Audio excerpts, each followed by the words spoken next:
I'd like to call to order the December 20th, 2021 regular board meeting of the State College Area School District Board of Directors. I'd like to announce the board held an executive session prior to this meeting regarding personnel and negotiations. And if you could all join me now in the Pledge of Allegiance. I pledge allegiance to the flag of the United States of America and to the republic for which it stands, one nation, under God, indivisible, with liberty and justice for all. Okay, I'd like to welcome everyone who's here with us this evening, as well as those of you who are viewing remotely or via the Zoom meeting. Board members with an agenda before you, are there any changes to the agenda as presented? Okay. All right, then Dr. O'Donnell will now go over some of the housekeeping related to our hybrid format. Sure. Thank you, Amber. For our audience this evening, 30 minutes will be provided at the beginning of the meeting for public comment for items related to board business that are not on the action items portion of the agenda. If additional time is necessary, the board may consider reopening the public comment after board business is completed or during our next meeting. Each individual will be limited to comments of up to 3 minutes as time permits for items related to board business that are not on the action items portion of the agenda. For action items, public comment will be held just prior to voting on that item as required by school code. This approach also allows the comments to be informed by the presentation and board's conversation of the respective item. During the meeting, the IT help desk is available. If those viewing remotely encounter technical difficulties, you may email our IT team at itsupport@scasd.org or give them a call at 814-231-7743. Thank you. Okay, thank you, Dr. O'Donnell. At this time, I'd like to call on our board secretary for a roll call of board members. Dr. Anderson. Here. Dr. Bader. Here. Dr. Buck. He can't hear you. Dr. Buck.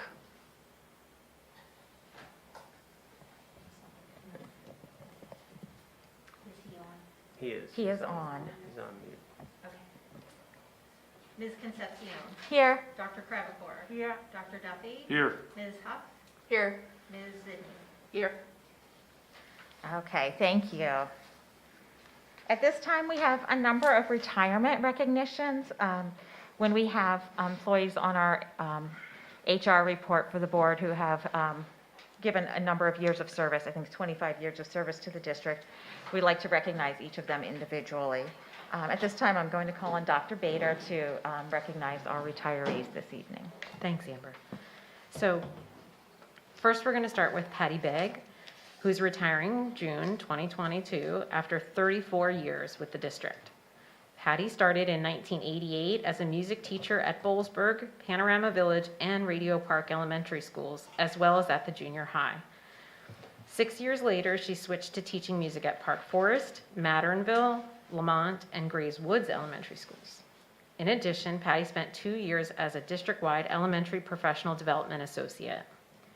During her career, the district was named one of the best communities for music education in America 17 times.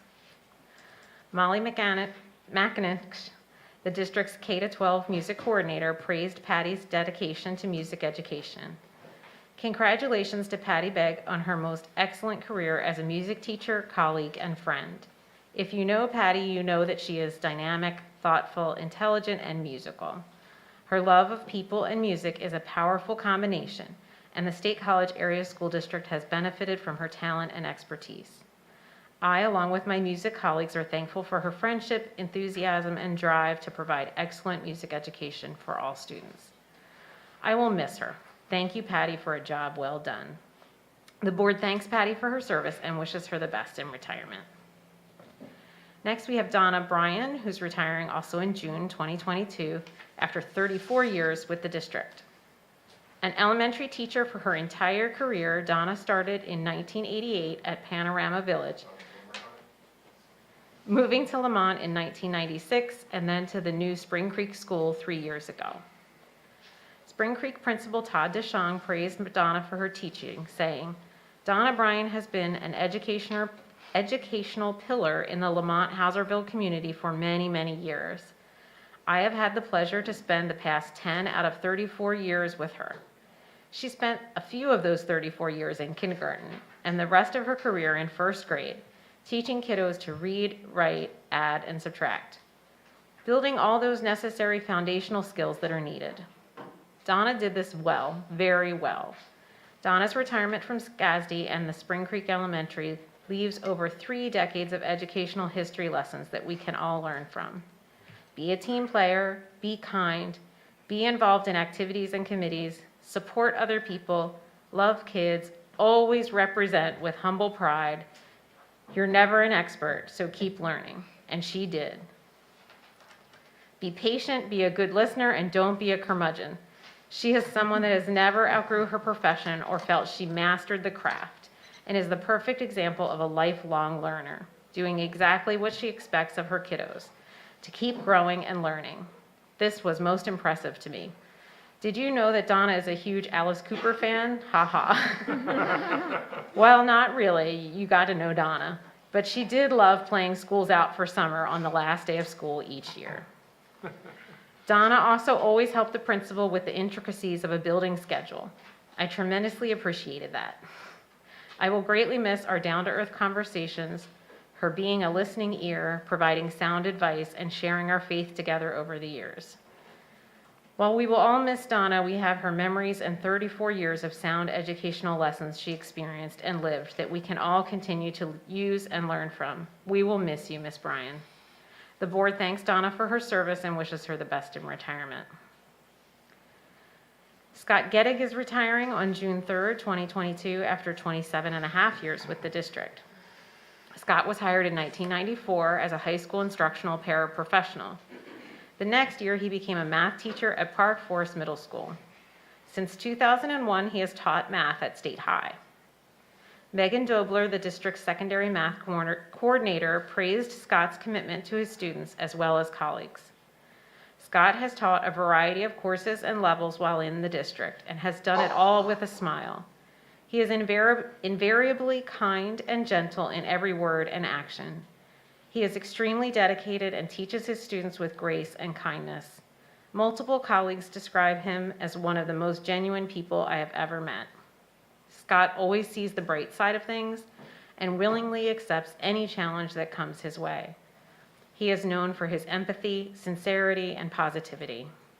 Most math teachers have a story of how kind and helpful Scott was when they were new to State High.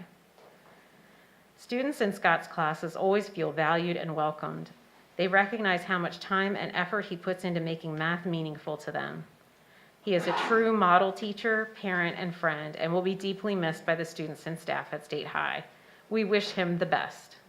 The board thanks Scott for his service and also wishes him the best in retirement. Linda Giles is retiring on June 3rd, 2022, after 33 years in the district. Linda was hired in 1987 as an instructional aide at Panorama Village Elementary School. The next year, she became a Panorama Village teacher, staying in that role until 2011. Since then, she's been a teacher at Mount Nittany Elementary, save for 3 years as a district-wide professional development associate. Mount Nittany Principal Mark Feldman commended Linda for her commitment to teaching. The Mount Nittany Elementary School community would like to congratulate Linda for her exemplary years of service to the district. Linda has taught at multiple grade levels and has contributed her expertise and leadership to numerous building and district committees. Linda's emphasis on a growth mindset and the power of yet have left an indelible impression upon her many students. In addition to her work in the classroom, Linda mentored and prepared pre-service teachers as a professional development associate within the Professional Development School Partnership between the school district and Penn State University. Linda's shoes will be challenging to fill, and we wish her the best of luck in her future endeavors. The board thanks Linda for her service and wishes her the best in retirement. You think I'd get that line right, right? It's the same one, Oliver. But Barbara Judy is retiring on June 3rd, 2022, after 27 years in the district. Since being hired in 1995, Barbara has been a family consumer science teacher. Her first 3 years were at the high school, then she split time between there and Mount Nittany Middle School from 1998 to 2006, when she returned to State High exclusively until 2011. She then moved to Park Forest Middle School for 2 years before finishing her career at the high school. Tracy Edelman, the district's coordinator for health, physical ed, family consumer sciences, and driver safety education, praised Barbara for her commitment to the field. Barb is a very special person who possesses a deep passion for education and preparing students for life after high school. Her name will forever be synonymous with Senior Foods, where students not only learn cooking skills, but valuable life lessons beyond the kitchen. She is beyond dedicated to doing her best for her students. She is also giving of her time to members of our department by making handmade gifts for weddings, new babies, new homes, or providing gourmet water for the department events. Her organization and creativity is unmatched. We wish Barb good health and happiness in her retirement and hope she enjoys her well-deserved time with her family and friends after a long and successful career here in Skasdy. The board thanks Barbara for her service and wishes her the best in retirement. Yvonne Pickering's retirement was announced at the last board meeting. We have since received some accolades from Yvonne's colleagues that we'd like to share, in part tonight. Earth System Science teacher Matthew Bardo said, "My transition to State High has been seamless and straightforward thanks to Yvonne. She is one of the most hardworking, well-rounded, knowledgeable educators I've ever had the pleasure of working with. I'm lucky to have had her as a mentor, colleague, and friend. I'm forever thankful for what I learned from Yvonne." Earth System Science teacher Eugene Ruscio added, "For every year of my 20-year career, Yvonne has been and will always be the quintessential heart of the Earth Science Department, the rock that does not falter, the honed compass that gets everyone home, the visionary with X-ray vision, the wise owl, the Magliana, the nucleus, the mentor, and a great friend who I will miss dearly." Earth System Science teacher Philip Geip said, "Yvonne Pickering welcomed me into the department 25 years ago. She had a 3-ring binder in hand and said, 'Here is our most recent curriculum revision.' From day one, her organization and thoroughness was top-notch and set the tone for the high level of commitment she had to the Earth Science program and the larger school community throughout her career. Her level of caring is also seen in the classroom. She knows her students well and makes it really difficult for them to fall through the cracks. She has served on numerous committees and played a big part in State High's award-winning yearbook as an advisor for 6 years. She is a master teacher in so many ways and will be greatly missed." Earth and Space Science teacher James Bleal said, "Yvonne's contributions to this district are immense and will resonate for years to come.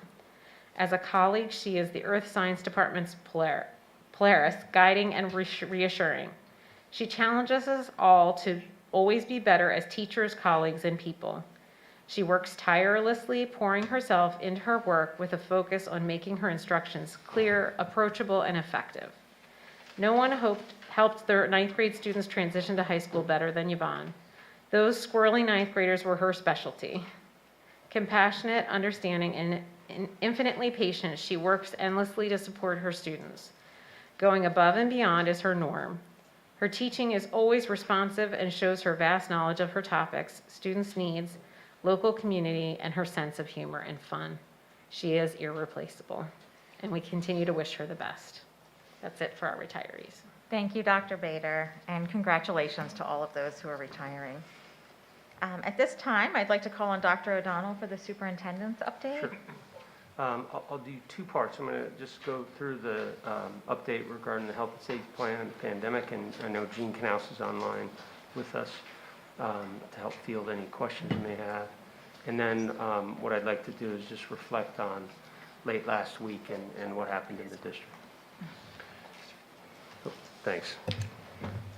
So in regard to the update, I'm not going to go through all the sections there, but what I would like to do is just touch base in relationship to masking and our health and safety plan.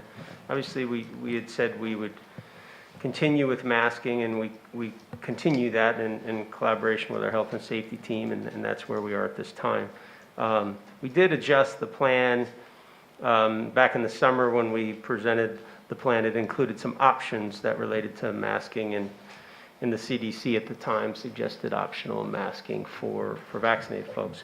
we took that one option that had required for unvaccinated, optional for vaccinated out, because we really know now we would never do that, because that would be really difficult for our faculty and just be an unreasonable request. So we talked to the health and safety team about it, and we are just editing that. We're either going to be mask required or mask optional.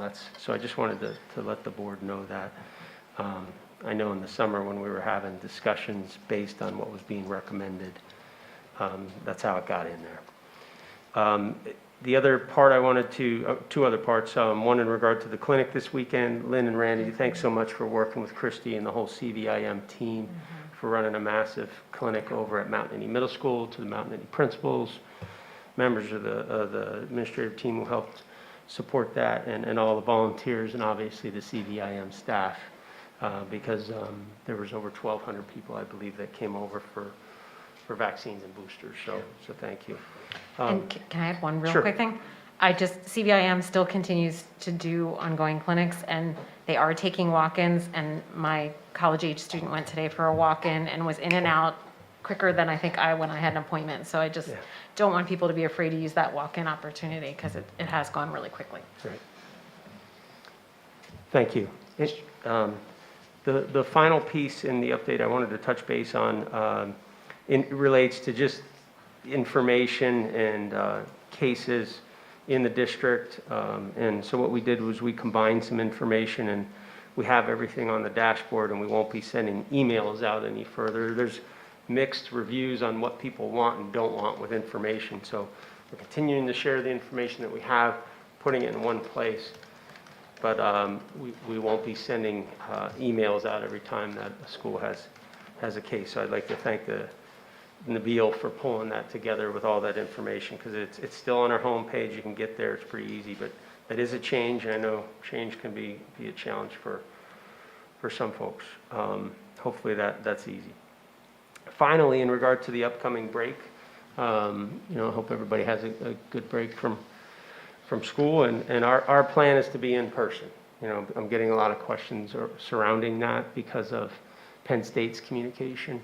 If we have to do something different, we don't want to be some at home, some in school. We want to be we want to be in school. But if we're having problems with the pandemic where we can't be in person, including staffing issues, then we would be forced to be fully remote. I don't think we're looking to move into a hybrid model. I know that some of our friends who are professors that teach adults have viewpoints on that with us, but when we're teaching youngsters in a hybrid manner, it's really difficult for both the kids that are remote and the kids in person, let alone the teachers that are trying to develop that sense of community and giving those kids feedback every day. So I just wanted to share that now. We don't have a plan to go remote, but should we have to, that would be shared out, obviously, with all of our employees and families. So we'll communicate a little bit more on that, but I know that's a lot of discussion because of what Penn State's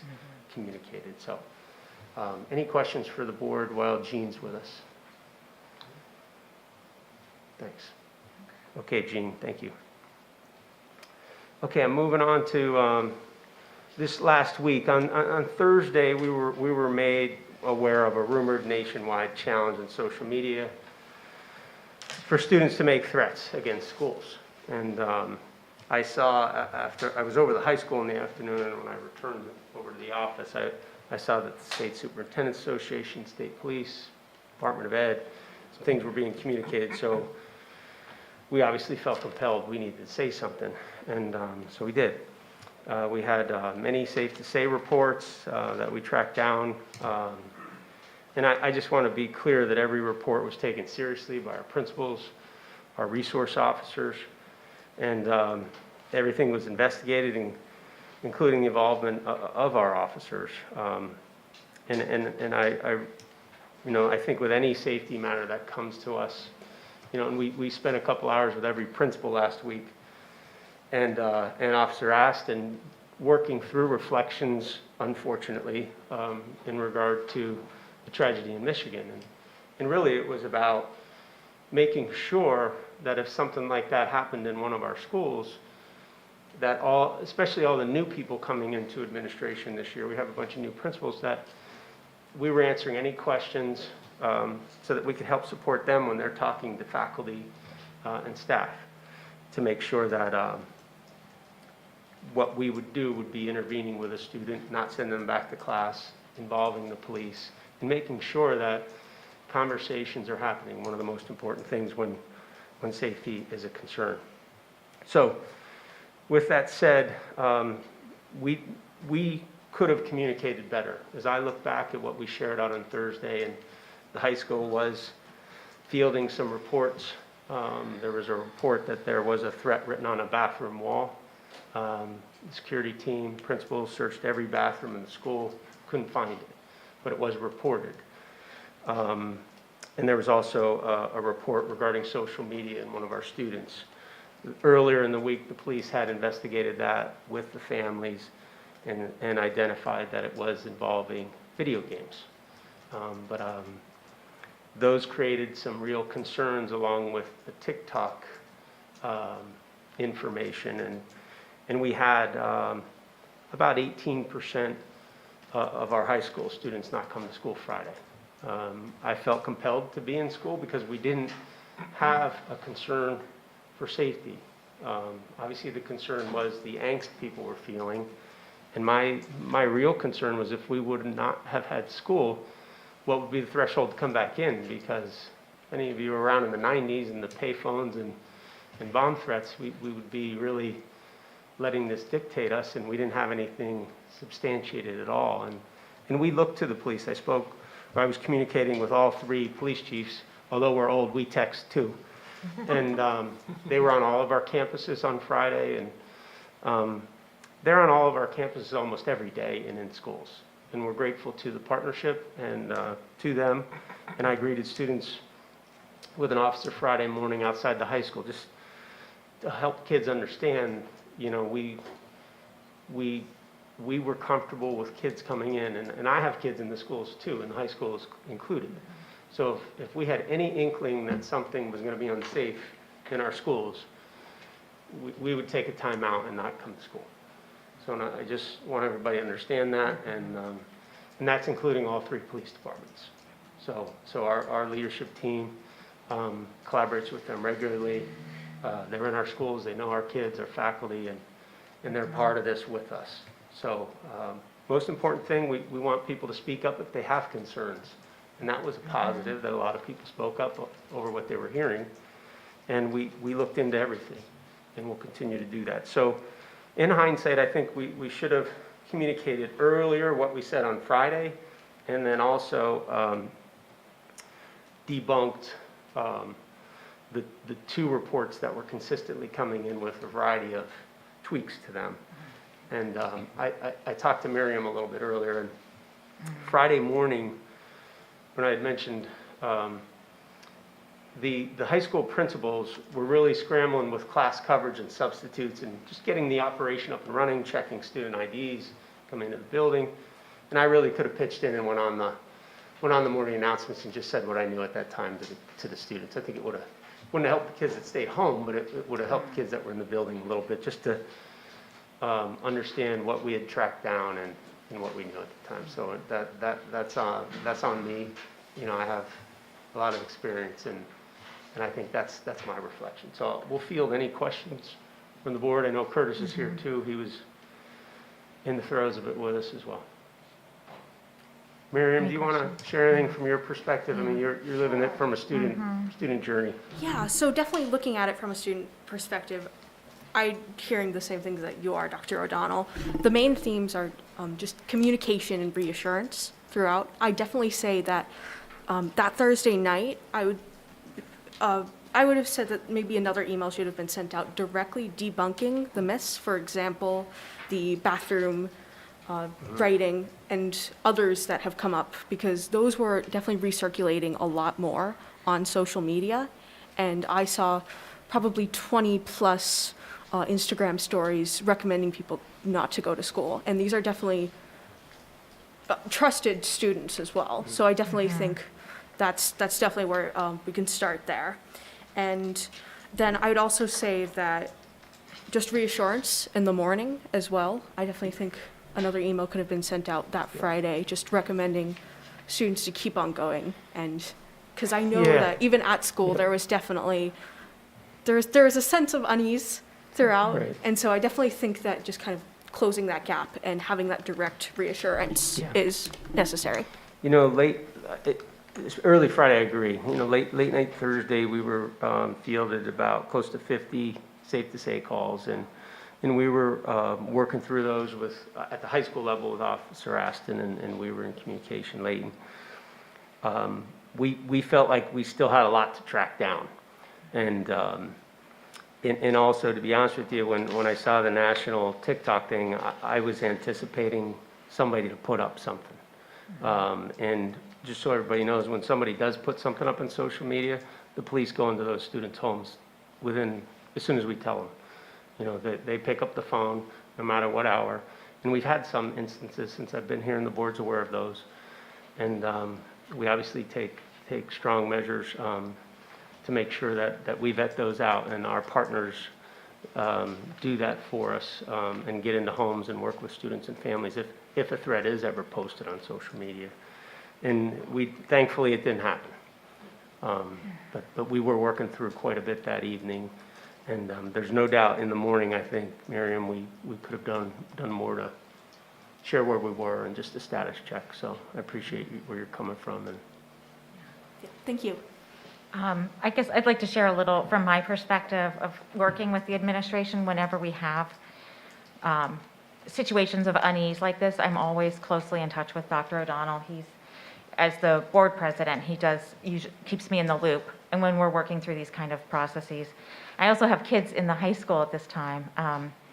My oldest is probably the same age as the kids who were in Sandy Hook would be now.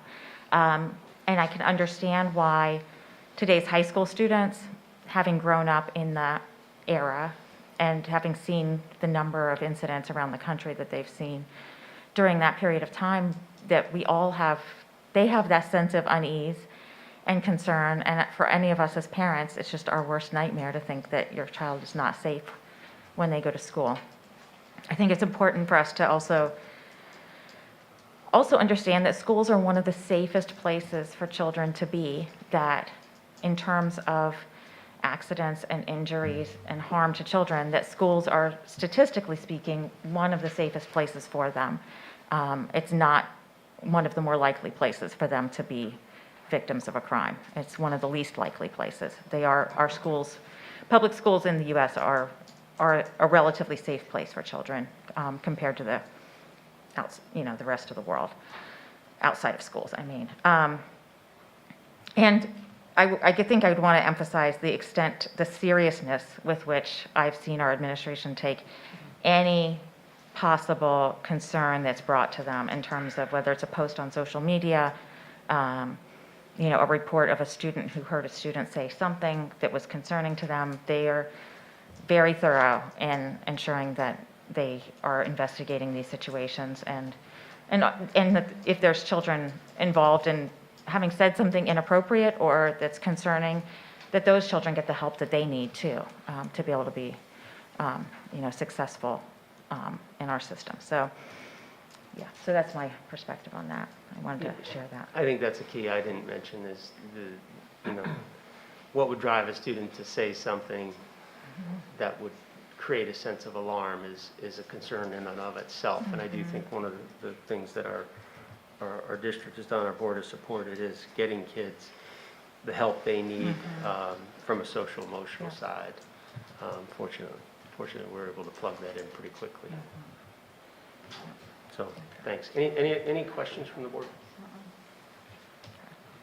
Doctor, there was one question, Dr. O'Donnell. You had mentioned something about the role of law enforcement in supporting our work and our concern and their willingness and their capacity to be on call as needed to be able to provide support. And I'm thinking from that you might have been referring to their role in terms of providing wellness checks, going to the home, essentially talking with those present, considering if there's a concern about someone's access to a weapon, for example, that they could check in, but they're not breaking down doors. They're just simply having a conversation with those who live there and just providing reassurance and clarifying any risk that might exist. I think is that essentially what you're trying to say? Yeah, absolutely. And it depends on the circumstances. If there was a direct threat that was made, then what they do on that wellness check, so to speak, is in response to what they're dealing with, whether they need to vet out access to something that would be unsafe, including firearms or, Right. obviously the face-to-face meetings with the family. And, we obviously need the support of parents or guardians to work through those problems. So yes, that's where I was coming from, Dan. Great, thank you. Laurel? I just wanted to specifically tag on a thank you to all the students who called in, the ones who talked with their parents about their concerns, and then parents who also called police. And safe to say, we really rely on that and never think, well, someone else will report it. So thank you to everyone who responded that way. Yeah, agreed. That's really critical. Okay. Any other questions or? Okay. All right, so that wraps up the superintendent's update. Moving on to the legislative update, Jackie and Carleen, do you have anything to report on legislative? Actually, I do. Great. Yeah, there's 3 bills going through the House. Okay. And HR 6293, it's to amend the National Voter Registration Act of 1993 to require states to designate public high school as voter registration agencies, to direct said school to conduct voter registration drive for the students attending said school, and to direct the Secretary of Education to make grants to reimburse said school for the cost of conducting such voter registration drive and for other purposes. Okay. Carleen, could you pull the microphone Yeah. right up to you? Okay. Sorry. It's I found that I okay. have to move it all the way towards me. Okay. There's another House bill, HR 6227, and that's to amend the Richard B. Russell National School Lunch Act to allow direct certification of childhood and household of active duty members of the armed forces for certain federal school meal programs.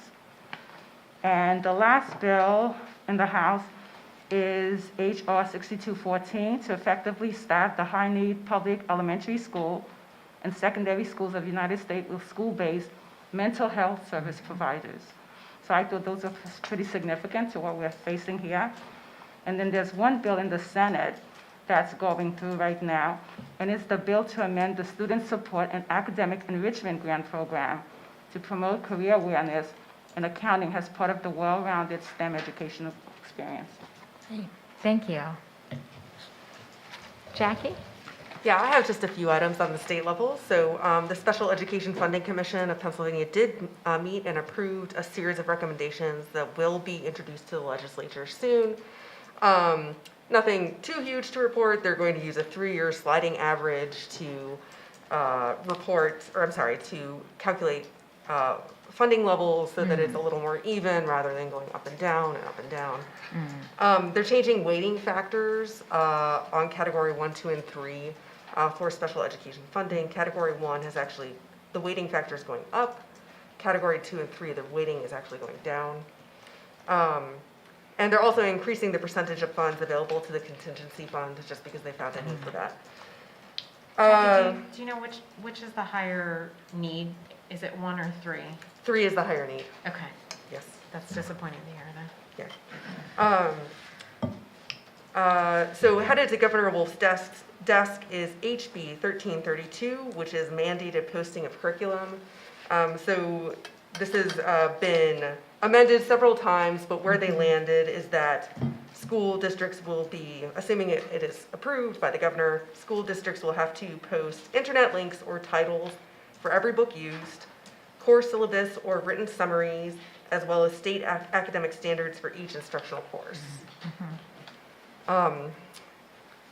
Also headed to the governor's desk is HB 412, which seeks to give flexibility to finding substitutes for schools, as well as their roles within the school, how long they can spend in a classroom, things like this.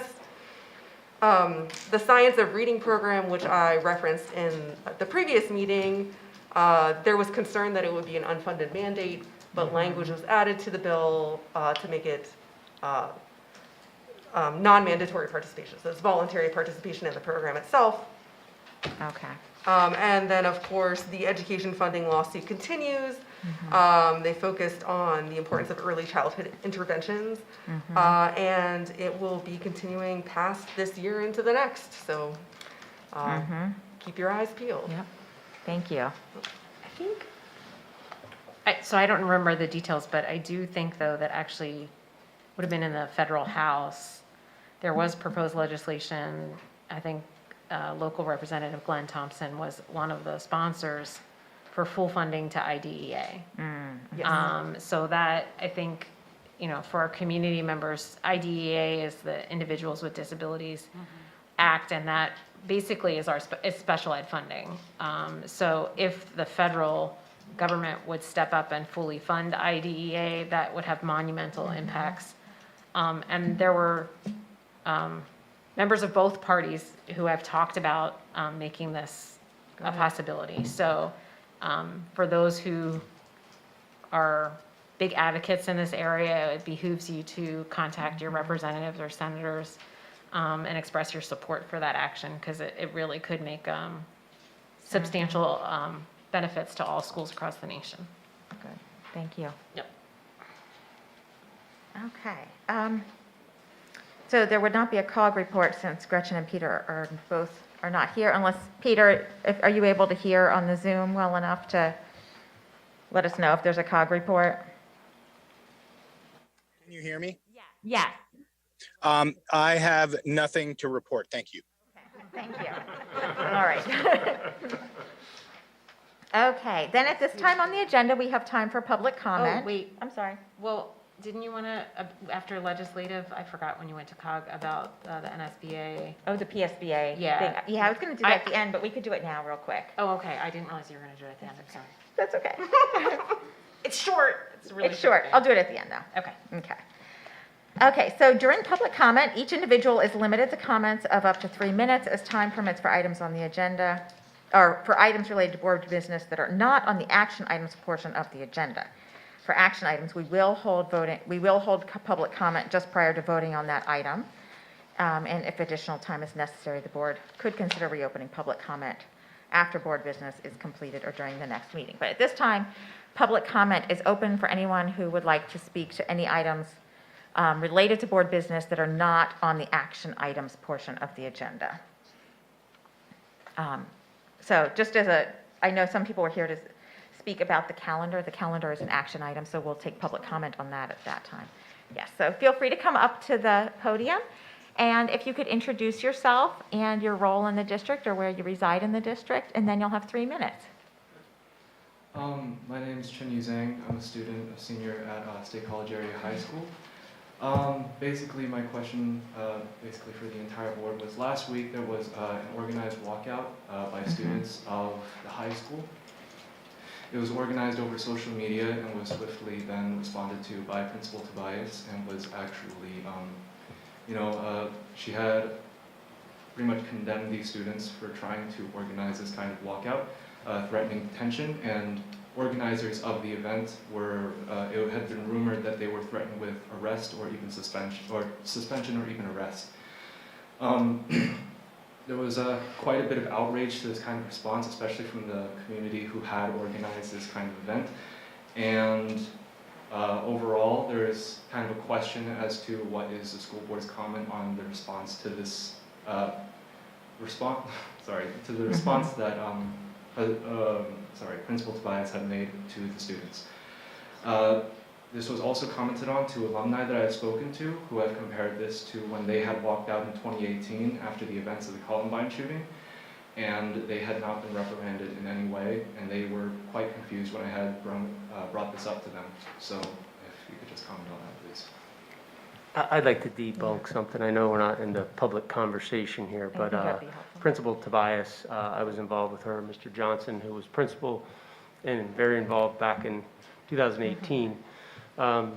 Just to be clear, when we've had walkouts in the past, when they happen over lunch and students don't miss class, we told everybody we're having school. When we're having school, you need to be in class.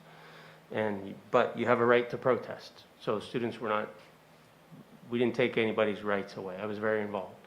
But if you're going to miss class, you're going to miss class, and that's a detention. That's the handbook. We didn't make up any new rules. It's the same rules. I was there. We called the police to make sure we had extra supervision on the campus. I'm not supporting students being outside demonstrating during class. If they do, whether it's class or lunch, we want to make sure it's safe. You know, I'm not necessarily worried about the kids and each other. I'm worried about people coming onto the campus because they're upset about what our students are doing. And that happened on Inauguration Day a few years ago. And we were very planful to make sure that we didn't stop students from exercising their rights. However, we were having school. So if you went outside during lunch, you didn't get a detention. If you chose to stay out beyond your lunch, you did. And most students participated. This one was a little harder for students to participate because it was during class. And if you were going to skip class, we have a handbook in place and we weren't changing the rules. And we just wanted to be clear everybody knew what the ground rule was. So, you know, as far as if students disrupt our school day or do something that impedes another student's right to their education, then yeah, they could get in trouble beyond a detention. So with that said, we didn't get in the way of the protest. I was disappointed it didn't happen similarly to how students in the past had done it. But this was, you know, it was a pretty long protest and students missed class. So that's how we're gonna run school when we have it planned, and we'll be respectful to the students who do choose to exercise their rights, even though it's not something we wanted to see. So thanks, I appreciate you coming out. Thank you. So if you could introduce yourself and your role in the district, I'm assuming you're a student, and then you'll have 3 minutes to speak. Hi, my name's Ben Ryder. I'm a student at State High. I'm a senior, and I kind of like to talk about kind of the use of IDs over the past, like, I guess, kind of the school year, and I kind of saw this starting sophomore last year. Okay. Personally, I just know that, like, I have, since like September, I haven't really carried an ID because I haven't really been asked for it. I mean, I think since September, I think I've been asked, like, maybe I could count on like one hand how many times I've been asked to, like, show my ID. And I just think that, like, the system in place could be a little better. Like, I think that. On entering the building, you mean? Yeah, I guess, because, like, I know students they use, you know, like, other people's IDs, like, or they use, like, there's, like, I've heard of students using, like, different cards. And I just think that, like, you know, it could be a little tighter. That's kind of my feel.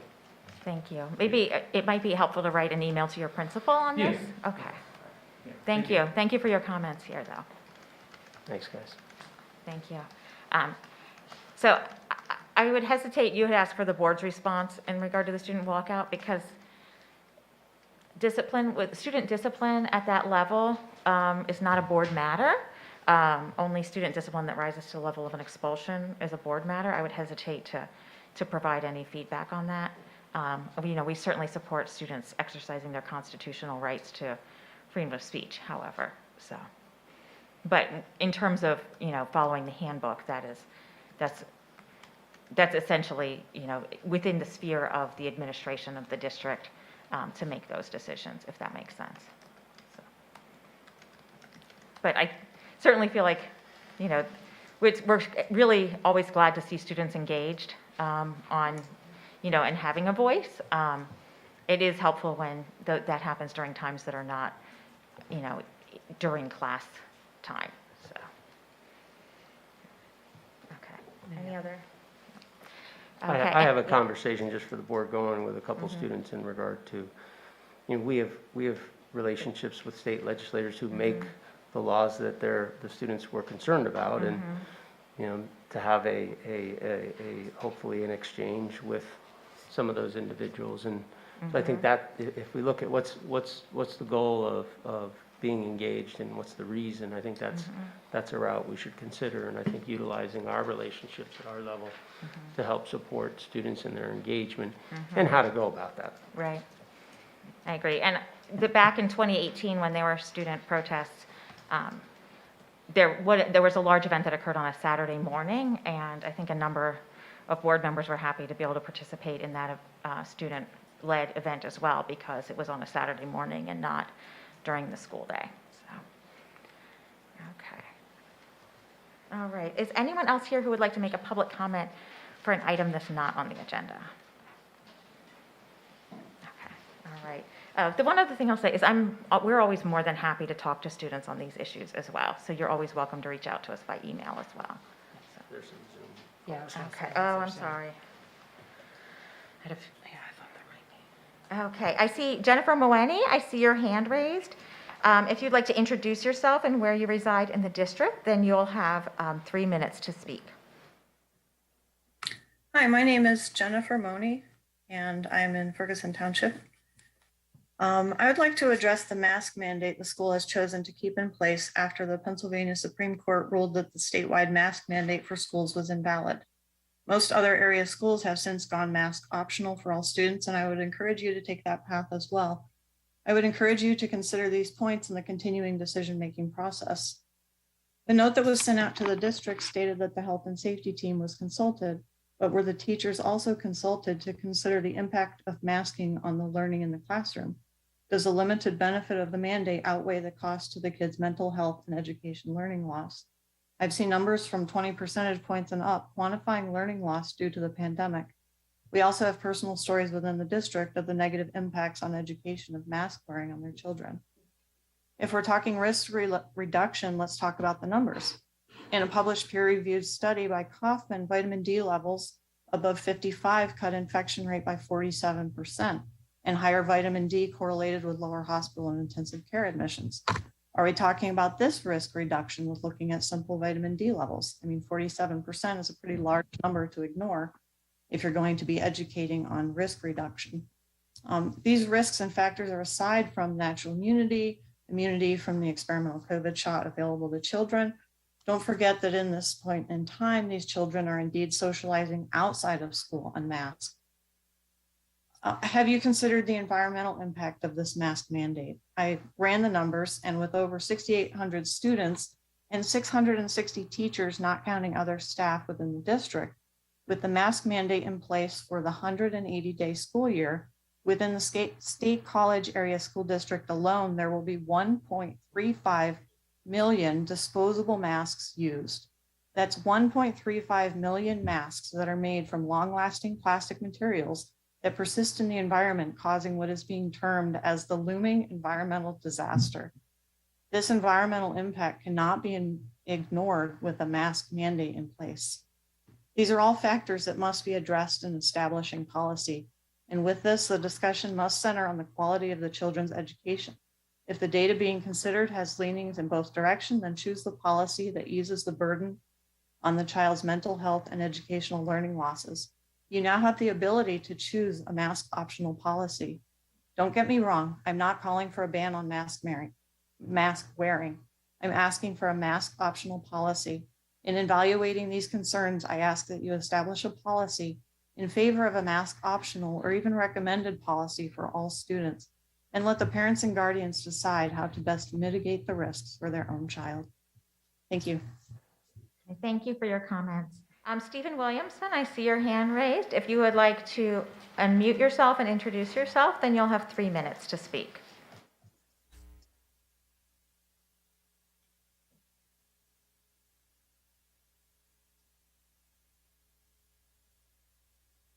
Stephen, are you able to unmute yourself? How about now? Now I hear you. Yes, thank you. Steve Williamson, College Township. I want to first thank Dr. O'Donnell and the health and safety team for finally ending the discrimination in regards to masking that was written into the health and safety plan and existed during the summer.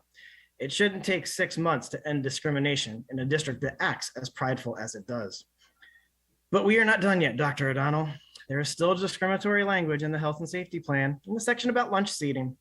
There should not be different rules for students based on vaccination status, and there should be no mention of vaccinated or unvaccinated in the health and safety plan.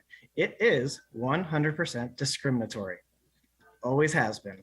Telling people, some people they can eat lunch however they wish and telling others that they can't. Let me repeat, we are not done yet, Dr. O'Donnell. The district has been discriminating through the duration of this school year in regards to quarantining students. Dr. O'Donnell, you have quarantined 197 unvaccinated students for at least 7 days, denying them the best education available, all the while allowing 133 vaccinated students to attend school without a single day of quarantine. Vaccinated students are not a protected class to be given a benefit. The only requirement the district has by law is that you report cases, contact tracing, and quarantines. You are permitted to write the health and safety plan regarding the quarantines however you wish, and the rules need to be the same for every student. Change these rules now. Dr. O'Donnell, your words, quote, "Our priority remains to be able to offer in-person learning with as few students as possible missing school due to isolation or quarantine." You're choosing to quarantine these students who are symptom-free. Please inform the public what data you have that shows the necessity to quarantine any symptom-free student. I asked for this data several times over the past 40 days and got no answer. If the masks protect the vaccinated students for those 14 days after exposure, then why do they not protect the unvaccinated students? It needs to be the same rules for every student, and all symptom-free students should be permitted to attend school. You want the fewest students missing school? Stop sending healthy kids home. Just be true to your word. It shouldn't take 6 more months to do the right thing. Change these rules now. Thank you. Okay, thank you for your comments, Mr. Williamson. We are following the Department of Health in regards to these quarantine procedures. So. Okay, is anyone else here who would like to make a public comment? Okay, then we will move on in the agenda. Okay, so at this time, I would like a motion from the board to approve the routine approval listing as presented on the agenda. So moved. Okay, that has been moved and seconded. Are there any questions or discussion regarding routine approvals? Oh, sorry, Laurel has her hand up. Oh, I'm sorry, Laura. I just had a couple of questions. One regarded the physical plant service contracts. There's mention of an LED. It sounds like a trial program or something. It's only $800, but it says it's for the future. And I was just wondering what that's about. Okay. Hang on. Mr. Fisher is coming up to, Thank you. yeah.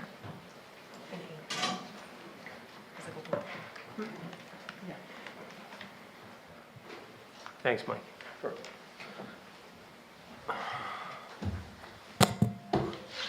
So we're looking at kind of holistically LED upgrades around the district. They offer short payback periods compared to our current T8s, which is what we mostly have, including at Easterly. There's a lot of options out there for retrofits. So working with the engineering team, we come up upon the what we feel is the most cost-effective option while providing good light quality. And we wanted to basically mock up a room so that we could provide teachers the opportunity to give feedback along with students. So they can go and visit that room and see how it is. Correct. And then at some point, Correct. we would hear from you about recommendation for that upgrade. Correct. Okay. Yeah, thank you very much. Sure. Did you have any other questions, Laurel? Really more of a brief comment. There are a couple of items under the technology routine service contracts that are well in excess of $100,000. And I just wanted to suggest that in the future, even though they might be routine, that those are worth having as a regular vote because they are so large. Okay. Other, anything I'm else? not making it as a proposal now, it was more a comment because I was able, because I've been on the board for a while, to go back and read through and see where we've done these before. We've had similar questions raised in terms of the intermediate unit agenda, in terms of just the size of them and whether it's important to break them out as individual action items as opposed to folding them into a routine agenda. And we don't have the financial capacity that the district has, but just the same, when there were larger budgets that went through for approval, we've asked that they be considered separately in the past, in the same kind of way. I mean, it's a difficult question in terms of like, of course, something is routine procedurally, and in terms of the It's an underlying annual. information may not be, and not deserve a great deal of attention, but the scale of the financial commitment, I think, is an important consideration. So anyway. Yeah, and generally, these reflect annual renewals, is how something usually would be on routine versus not routine. But, Right. yeah, I understand the point in terms of the scale. That is all. Thank you. All right, any other questions or discussion? Okay. All right, then, is there any public comment on the routine approvals? Okay, I don't see any, so we'll go ahead and have a roll call vote there. Dr. Crevecore. Yes. Dr. Duffy. Yes. Ms. Huff. Yes. Ms. Zinni. Yes. Dr. Anderson. Yes. Dr. Bader. Yes. Dr. Buck. Ms. Concepcion. Yes. Okay. All right, thank you. That motion has passed to approve the routine approvals. Item A, under action, is a motion to approve the purchase of E-rate networking equipment as shown in attachment 6A. Is there, Oh, so moved. And seconded. okay, that has been moved and seconded. Any questions or discussion on this item? Okay. Is there any public comment? Okay, then we'll have a roll call vote. Dr. Duffy. Yes. Ms. Huff. Yes. Ms. Zinni. Yes. Dr. Anderson. Yes. Dr. Bader. Yes. Dr. Buck. Ms. Concepcion. Yes. Dr. Crevecore. Yes. Okay, so that item has passed. Item B is a motion to approve the 2020-2021 audited financial statements as shown in attachment 6B. So moved. Second. Okay, that's been moved and seconded. Questions or discussion on this item? I just, Laurel? well, I was just like to acknowledge, I want to acknowledge the hard work that Randy and Donna in the business office engages in to basically help assist in the production of this document, for which our consulting auditors find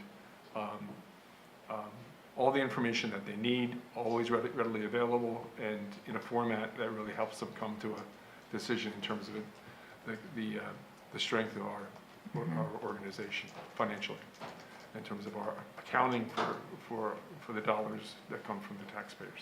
I just want to acknowledge that, Randy. I appreciate your help and Donna's work as well, and all the other Donna, as we know her sometimes, and the other members of your department. Thank you. Mine was the same, just so that people know who aren't part of the finance committee. We actually ask all the staff, the employees of the district to leave so that we can talk directly with our auditors. And they have the opportunity, if there are concerns, to let us know. And they very much praise the work done by our finance office, and not just the one time of getting that report together, but throughout the year, checking in and making sure that things are being done correctly. So thank you very much to everyone who works on that. Yeah, and they were very complimentary, particularly, as they are every year of our practices here. Okay, any other questions or discussion? Any public comment on the audited financial statements? Okay. All right, we'll have a roll call vote then. Ms. Huff. Yes. Ms. Zinni. Yes. Dr. Anderson. Yes. Dr. Bader. Yes. Dr. Buck. Ms. Concepcion. Yes. Dr. Crevecore. Yes. Dr. Duffy. Yes. Okay, that item has passed. Item C is a motion to approve the UPS athletics advertising agreement as shown in attachment 6C. So moved. Second. Okay, that's been moved and seconded. Any questions or discussion on this item? Okay, then is there any public comment? All right, we'll have a roll call vote then. Ms. Zinni. Yes. Dr. Anderson. Yes. Dr. Bader. Yes. Dr. Buck. Dr. Buck? Okay. Ms. Concepcion. Yes. Dr. Crevecore. Yes. Dr. Duffy. Yes. Ms. Huff. Yes. Okay. We got you, Peter. That item is passed. Item D is a motion to approve the low bid for an oven at Park Forest Elementary School as shown in attachment 6D. So moved. Second. Okay, that's been moved and seconded. Questions or discussion on this item? So I just have a quick question for Sure. clarification. So I noticed that, there's a piece of equipment for PFE and then 2 pieces of equipment for Easterly Parkway and Grace Woods. Did we bid those out together at all to see if any of those providers would give us a lower bid on like a bigger order, or is that even a possibility? I'm still new here. So, to answer your question, yes and no. Yes, we gave them the opportunity. When we sent out the bid requirements, they chose to bid them individually. And quite honestly, in this environment with supply chain problems, no one was interested in coupling. And quite honestly, we chose not to specifically couple in case that would have then been a delay, resulted in a delay of one or both of the items. So we handled these on a case-by-case basis. Right now, like many other things, we're doing them a little bit differently than normal, but we look for every possible savings measure. And so I think that answers your question. Absolutely, thank you. Okay, thank you. Any other questions on this item? Any public comment? Okay, then we'll have a roll call vote. Dr. Anderson. Yes. Dr. Bader. Yes. Dr. Bach. Yes. Ms. Concepcion. Yes. Dr. Crevecore. Yes. Dr. Duffy. Yes. Ms. Huff. Yes. Ms. Sidney. Yes. Okay, that item has passed. Item E is a motion to approve the low bid for 2 steamers at the Easterly Parkway and Grace Woods Elementary Schools as shown in attachment 6E. So moved. Seconded. Okay, that's been moved and seconded. Any questions or discussion? Laurel? This really pertains to both this and the last item, and I'm just wondering, it does specifically say that these are past their expected useful life and are requiring more and more repairs. Once we get the new equipment, what is the plan for disposing of the used equipment? If it's salvageable and there's value, we will then auction. If at the time of removing, if it's not believed to be worthy without any liability to sell on the auction block, then it would go to the landfill. Thank you. If not able to be recycled. And Randy, this is standard for pretty much all equipment we dispose of, right? Like, It is. Like, this is bound by legal precedent. We've kind of talked about that. You as the board have given, not you as Amy. Yes. The board has given direction that all of our assets, when they have any value without liability, potentially after a sale, would go through our asset auctions. To be honest, there are 2 exceptions to that we do in practice that I think that make most sense. The one is if there's technology equipment that has a greater residual value that we can obtain going through a repurchaser than the asset auction company. We do that, obviously, for the betterment of the district. And then the other would be textbooks. Obviously, Yeah. we have taken through asset auction different textbooks and library books, but most times we find that there's not, again, a great value there, and so we look for another opportunity to avoid the landfill. Right. So there's a process that we've already established before. Correct. in approaching these things. Okay, thanks. Thank you. I just thought it would be good to cover that for our new board members and to clarify. Okay, any further questions or discussion? Okay, any public comment? Okay, we'll have a roll call vote then. Dr. Bader. Yes. Dr. Bach. Yes. Ms. Concepcion. Yes. Dr. Crevecore. Yes. Dr. Duffy. Yes. Ms. Huff. Yes. Ms. Sidney. Yes. Dr. Anderson. Yes. Okay, that item has passed. Item F is a motion to approve the 2022-2023 academic calendar as shown in attachment 6F. So moved. Second. Okay, that's been moved and seconded. We'll have to take questions and discussion, but I know Dr. O'Donnell has a presentation as well to go Sure. through. Really, it just boils down the information that we shared with you, and when my hope is just to have, you just have a little better sense of where we're coming from, what information we're using. This is, I guess, my 10th calendar, 11th year here, and I got to lean into the mic. So I can't use the excuse that this is the most unique calendar anymore because I've lived it a while. But there are many competing interests for the puzzle that we need to put together and ask the board to approve. And what I want to do is walk through the information that I have, some of the conversations that have taken place. And the policy that you have charges me to make a proposal. And from my perspective, I'm looking at all the different competing interests and trying to keep a lens on the kids and also using that evidence. So I'll, I don't want to relive the painful experience of when we had the spring break discussion in 2016. But it was following a time where we really felt like 20% of the students being absent or close to it was a real problem. So that's why we asked for a change on those 2 days back then. So, Nabil, you want to go ahead on to the slide? In regard to, so yes, we have a committee of folks. It is mainly different administrators. There's some faculty reps, there's a student rep, and a few parents. But the goal of that committee is to really look at all of the constraints and share their thinking. It's not we don't ask them to take a vote and make the recommendation. We're not putting them in that position, but we do ask them for their thinking. We also want them to use their relationships. So, for example, some of the challenges with all the religious holidays that we encounter every year. We utilized, Saria's on the team, so she went and met with a group that does represent many different religious backgrounds and had a lot of in-depth discussion around what we could do to better support kids who have a lot of conflicts with major religious holidays in their families.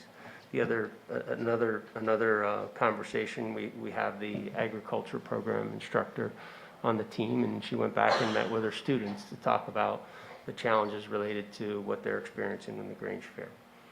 So those are some examples of things we've asked them to do. We also look at all the constraints. I know I see Shay here. She's our association president. We have aspects of the contract around the service days that are pretty locked in, and we want to support our faculty when they have major deadlines with reporting requirements. So that's a little bit of an overview. Sometimes I agree with what comes out of the committee. Sometimes I disagree with one thing or two things and a little bit. And we have discussions at our level with the assistant superintendents every year, and we work through this. And now Curtis and Danielle are getting their experience with the calendar. So I didn't tell them about this in the interviews. Next, Nabil. Can you go on to the next one?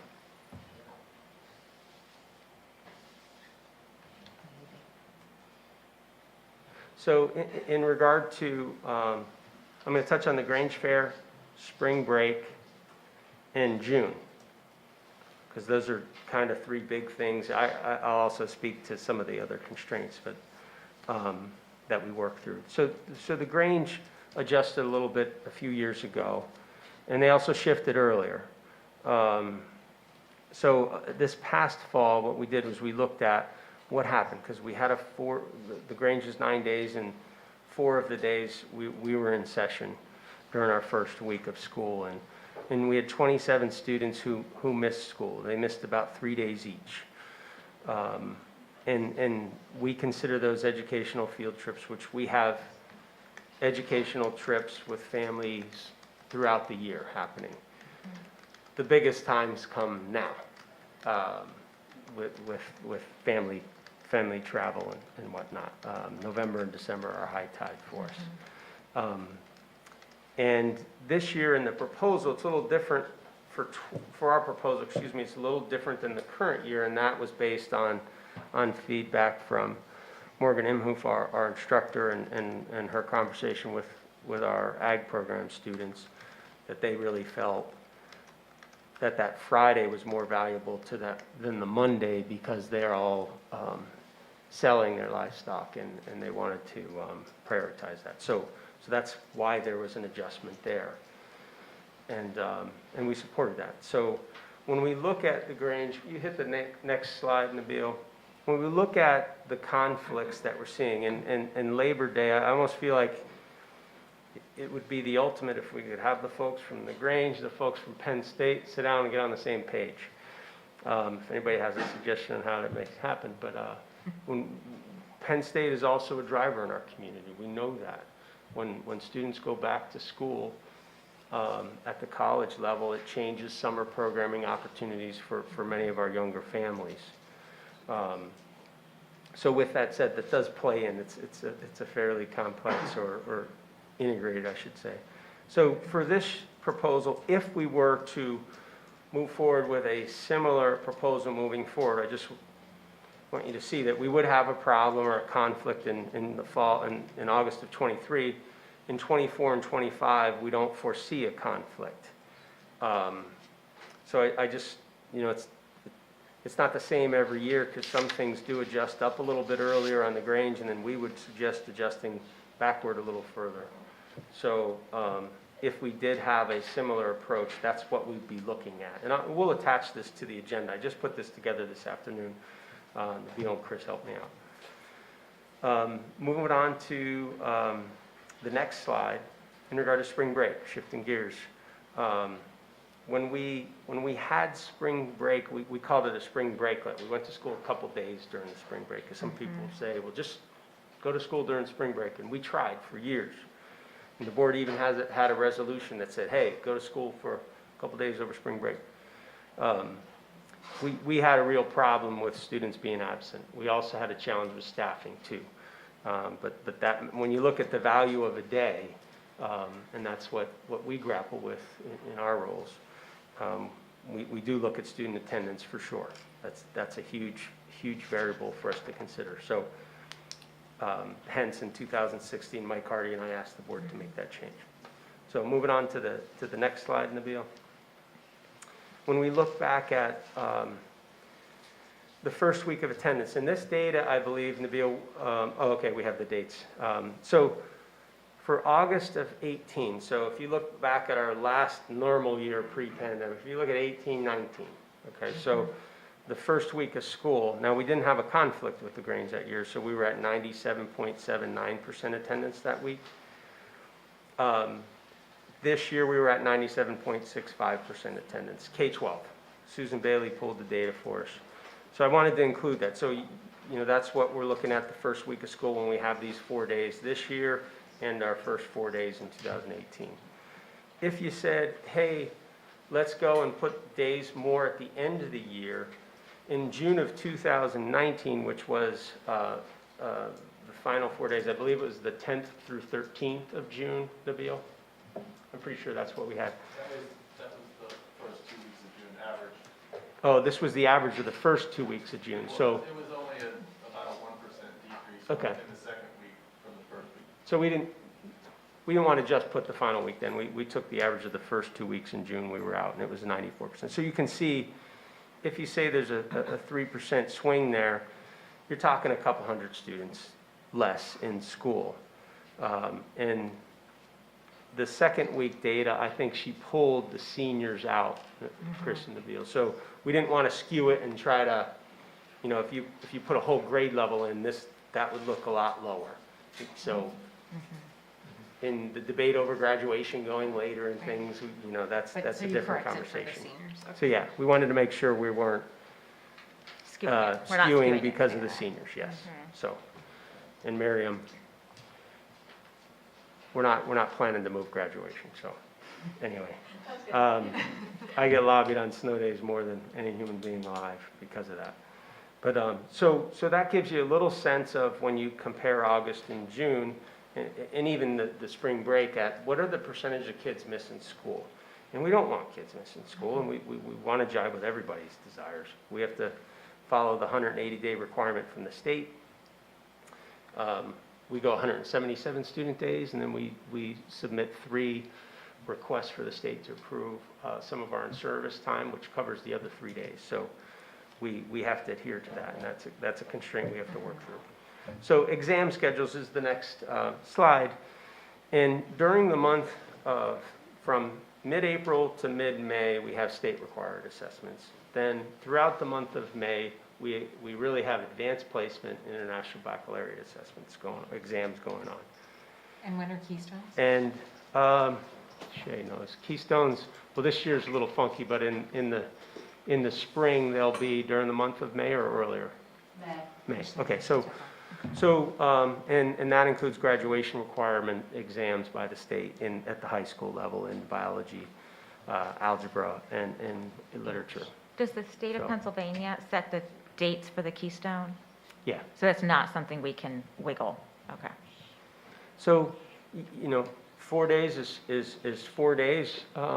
If you put it after the kids take the exams, obviously, you're teaching in those content areas, obviously, especially if you have classes where seniors have graduated, is what it is. You can weigh the value on it. The final slide there, really, I'd mentioned in service dates, and some of those are requirements in regard to reporting periods for faculty. So as far as, the proposal goes, I don't have wiggle room over. Just over for the public, contracts. can you describe, you mean when you say reporting days, so Yeah. the teachers are logging in all their grades Yeah. and their records? for Yeah, that, marking periods, report Marking periods, cards, report progress card, yeah. reports, those kinds of things that they're required to complete, and there's some time built in to the calendar for our faculty, and we obviously want to support them with those tasks, but there's also constraints because it is part of our contract with them. So I just wanted to point that out because that's usually a suggestion that we receive, and I wanted to just explain a little. So that's my overview at this point. I know some of you coming onto the board, this is some information, 101 about the calendar, so to speak. And I'll gladly, I mean, CJ and Danielle here, we'll gladly field any questions that you have of us. Hopefully that helps a little bit. It's a little bit more information than our last meeting because there were some questions about, how many kids miss school. And so we wanted to take a look at all three pieces of that. So thank you.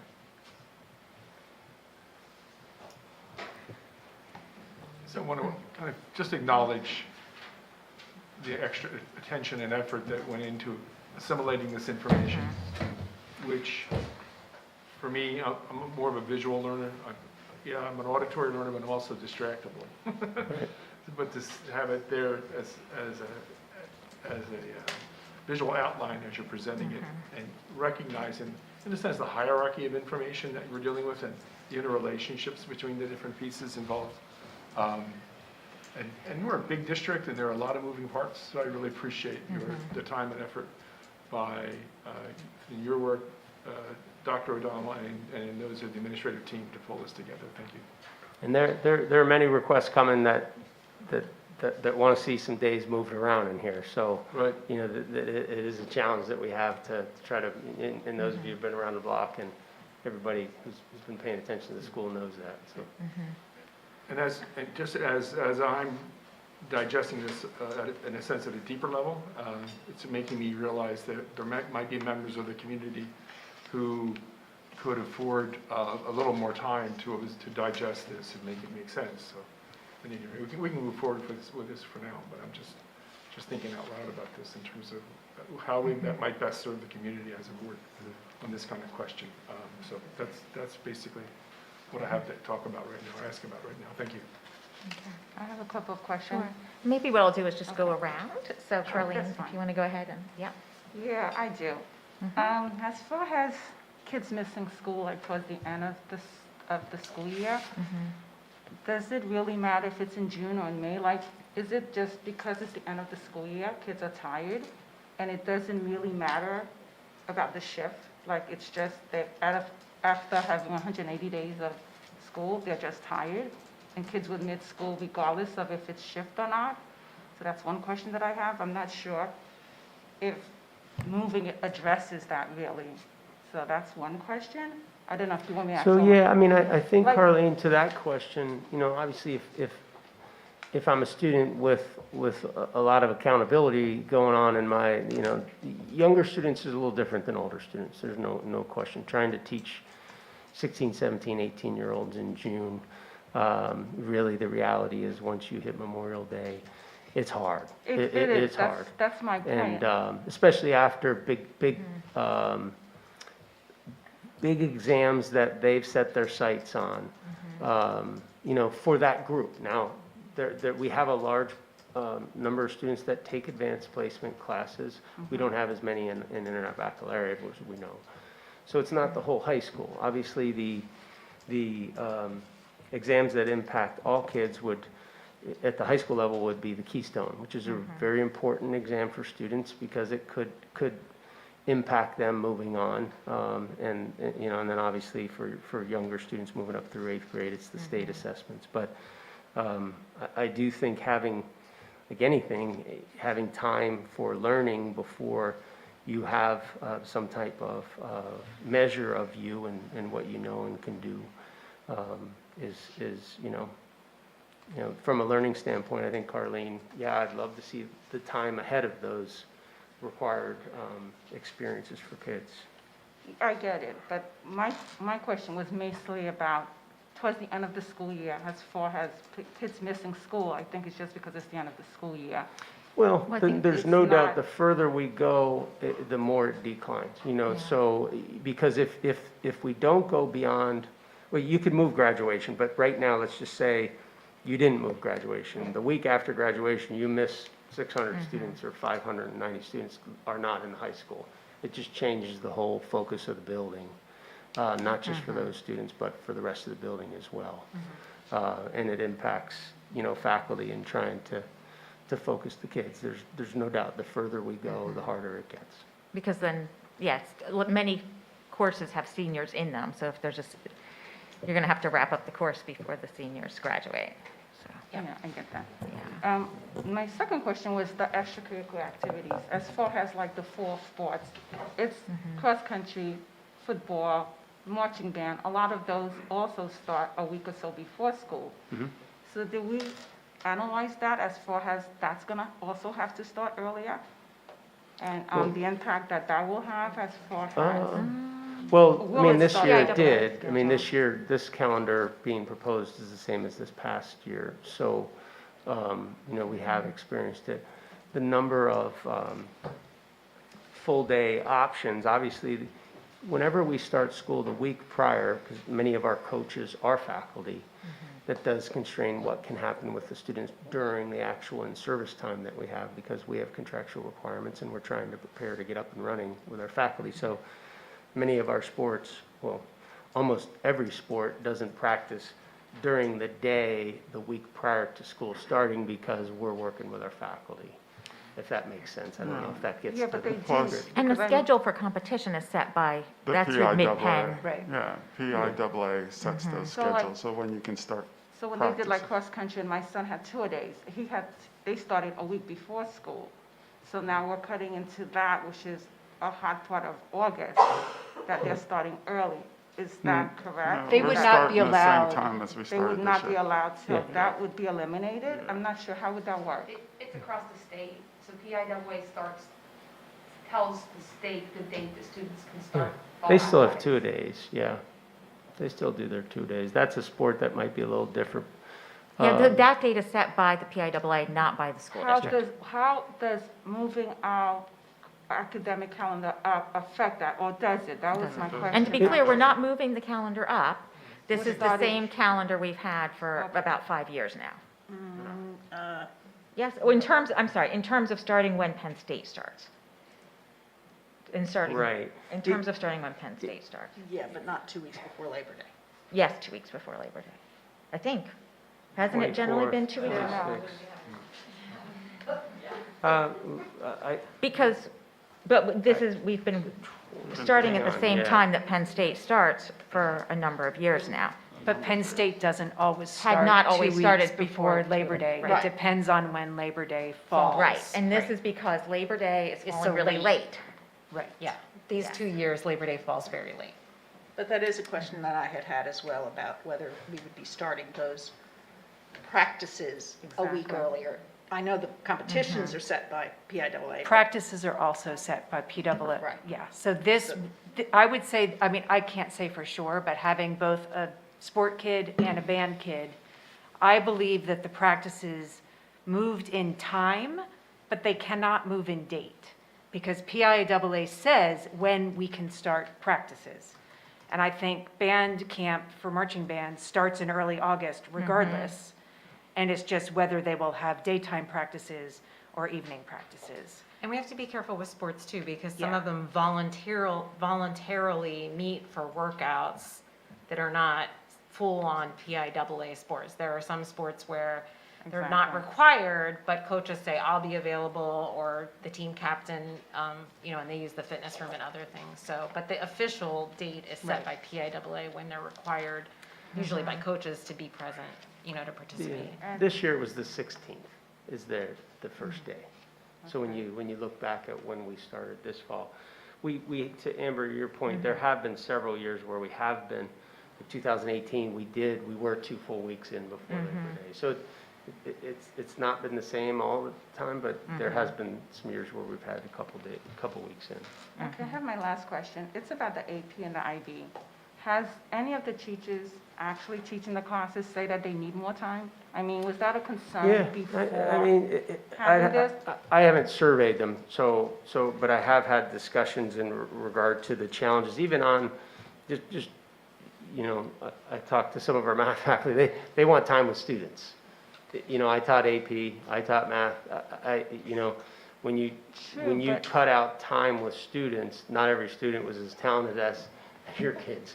And we need the time with kids. But I think the kids, well, that's just my preference. As far as if you're cutting into their summer, I don't know if it's always about grades. I mean, a lot of studies now are showing about the SATs and, that they're not emphasizing these things as much.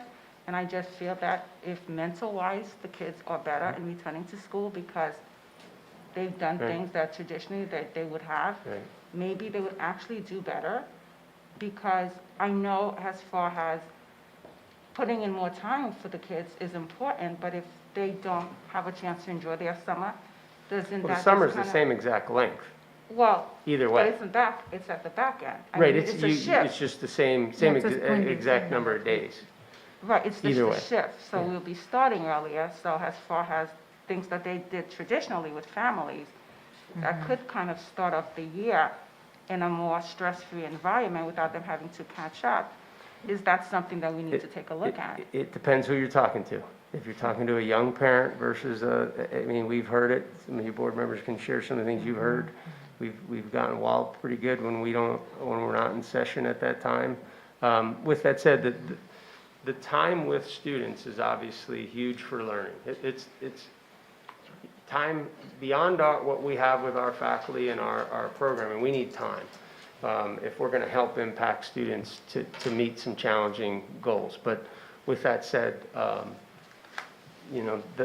there's a lot of different opinions on it. If you want me to help students to really achieve some lofty learning goals, my role is diminished if I have less time with those kids. Okay, that was all my questions, thank you. I guess I did just want to point out that this is not moving, we're not, this calendar is not a proposed change in practice over the past several number of years. So I think that's a critical part of this. And that has nothing to do with the merits of, how this falls vis-a-vis Grange Fair or not. That's a different topic. Okay. So this is basically status quo in terms of what students have been experiencing in terms of instructional days prior to AP exams, IB, Keystones have been a mess, with COVID, but, from prior to the pandemic, if that makes sense. Because we've generally been starting around this point in August. Yeah, it's usually the third or fourth week of August, just depending a little bit on how Labor Day falls. And this is the fourth week, yeah. Yeah, since 2015, we've been around the 21st, 22nd. We have been on the 24th and 26th as well. This year we started on the 23rd. This proposal is the 22nd. So, yeah, It's just a question of whether it's 2 full weeks before Labor Day. Which depends on when Labor Day falls. Exactly.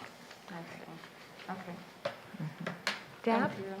I was just going to ask one question. Wake back up, computer. Well, if we wanted to try to find a day or two to start a day later in the fall, would potentially either of the snow makeup days that are during the school year be a possibility as a day that you could make an instructional day? I guess partly what I'm asking is, what is the reasoning for having the snow makeup days in the school year as opposed to having them all at the end? Yeah. Because I know at the end, then they are after the exams and they're after graduation, and that's an Right. issue. But educationally, it's hard to imagine why we need a 4-day weekend around Memorial Day. Say we don't use the snow day. Right. When we're going to end school a week later. Yep, these are good questions. So maybe Yeah. only a 3-day weekend Yeah. that weekend, and then we just Yeah. plan on it, right? Because once families plan on the potential 4-day weekend, then we're going to have absenteeism, Yeah. right? And I think that's the hardest part of the snow makeup day in the middle of the school year. Yeah, People I don't know agree. how to plan. It- Same thing with that Monday Yeah. after Easter. That one would be even earlier, so you could get that one in before the AP exams, and before the IB exams, and before the Keystone exams. So I is there, think is I'll- that I one can tell you from potential my day? perspective, like Yeah. why we've had the snow makeup days in is because we want to sort of psychologically prepare people for the fact that we are going to go into that following week after what is ostensibly the last day of school, because we know that we have snow days every year. And we actually, last year, when we were building the calendar, we eliminated any snow makeup days that were scheduled during the winter, because we didn't want to take a chance on not using one. Right. And what it does is it's sort of almost just, like, we know we're going to have, I mean, unless like there's a real quirk of nature, we know we're going to have school April 10th. Yeah, didn't you and- pull, in the and May memo, 26th. in the memo, isn't it like an average of 3 per year? Right. So I think it's sort of like to help people prepare for the fact that we are going, that they need to not plan to be gone. But I also I see the hear perspective that, but I that just people feel- like Yeah. to know, here's the calendar, and so they can plan ahead. Okay, we are going to have school April 10th. We're going to have school And May 26th. I think we could, if we Mm-hmm. wanted to, I think we could be very clear in the Mm-hmm. communication, if the calendar had all the snow days at the end, Yeah. to say, prepare yourself. Mm-hmm. We are going to go into that next week. We're I- not going to go until the Friday of the next week, but we might be there for a day or two. Mm-hmm. And I would hope that we could all wrap our minds around that. I think. If we could did do it, so that. let's use this year. This is a great question, and my answer is, it depends. Sure. The year we had all those polar vortexes and I we know. struggled, that was brutal because we had so many we were dealing with. So if we said this year, no built-in snow days, and we got out that Friday, June 3rd, telling parents to hold that following week, I think we would run into some real problems, but it is what it is. So, to Carlene's point, yeah, when you get into June, I think, the further you're adding in, yeah, the tougher it gets. So, but that is a possibility. The board has taken a position before I got here on snow days. And if we've averaged about almost 4 snow days a year in the past 5 years. And maybe it's because I'm getting soft in my old age, but we, in all seriousness, that is what you're looking at, so you'd probably need to tell people to lock down that week in this example, but. Right. But realistically, I mean, if they're locking down Monday through Wednesday anyway, I don't think they are is the problem. what's one more? Because I will say, I would suggest that if we were going to take this approach, that it might make sense to move graduation to June 9th. Yeah, you'd have to be Because I careful. don't, we want to have as many days, we want to have as few days as possible where we don't have seniors in the building. So my sense would be to move, and that might make sense anyways, given what we're likely to see in terms of. I mean, schools. and that's an average, so there's been some years where we would be in to the following week too. Yeah. That would be really hard to tell parents to lock down, because we still have the state requirements. Well, Do you sure, know that, what I mean? and again, I'm not saying let's find a week. I just thought if we wanted to find one day. Oh, okay. Say you wanted to Yep. find one day. Sure. Would you perhaps, make April 10th an instructional day and just move one more snow day, and that takes you to June 8th? I'm just thinking out loud. It depends. right? That still keeps you in that second week as a max, because then you would go to the virtual snow days after, right, or the virtual instruction days. I understand the problem with the third week of June. I was just wondering about one day. Because either way, we're either, like, if we don't use the snow days, if we don't need to go to school on April 10th, we failed by putting that snow makeup day. And if we do need to use that April 10th day, why not just build it in from the beginning? Like, to me, there's like no, the only reason is to psychologically prepare people for the fact that we're going to go later than the scheduled last day of school due to snow days. It kind of locks people in a little bit longer by building those snow makeup days in. Okay. But my sense, I mean, I actually, but I'm trying to say I agree with you. You know, Yeah. Yeah. That I think there's value in having the planning ability to say, okay, we already know we're going to have school on the 10th, rather than wondering up until we have a snow day. You know? Right. Okay. That was my only question. Easy one. Yeah. Amy? You're gonna make me talk about the calendar? I don't have any questions because I've been here for 6 years and I've seen how complicated and difficult this process is. I guess the one comment I'll share to try and reflect my perspective is that I do think our district's overarching goal is as many productive and fruitful instructional days as possible for as many students as possible. And so, you know, we have heard from a variety of different parts of the community. As Dr. O'Donnell alluded, the needs of parents with very young children is very different than the needs of parents of teenagers. The desires of various different teenagers is very different in terms of what they want their summer to look like or how they want to spend their time. The hardships for different families regarding spring break are very dependent on what their career or employment situations and statuses are. So I think the calendar creates hardships for everybody in our community in different ways. And so that leaves me in this decision-making process to try to just look at as many highly productive instructional days for the most number of students possible. And that's how I try to make my decision. And it's unfortunate that that always means that somebody is going to be under hardship or have something not work well for them. And that does not reflect how I value those different groups of the community. My goal is simply the largest number of students possible for the most productive time. And that's how I'm gonna try and approach decisions on the calendar, so. Laurel? Yeah, thank you. I guess for me, thank you. The testing issue, though, I understand the importance of it.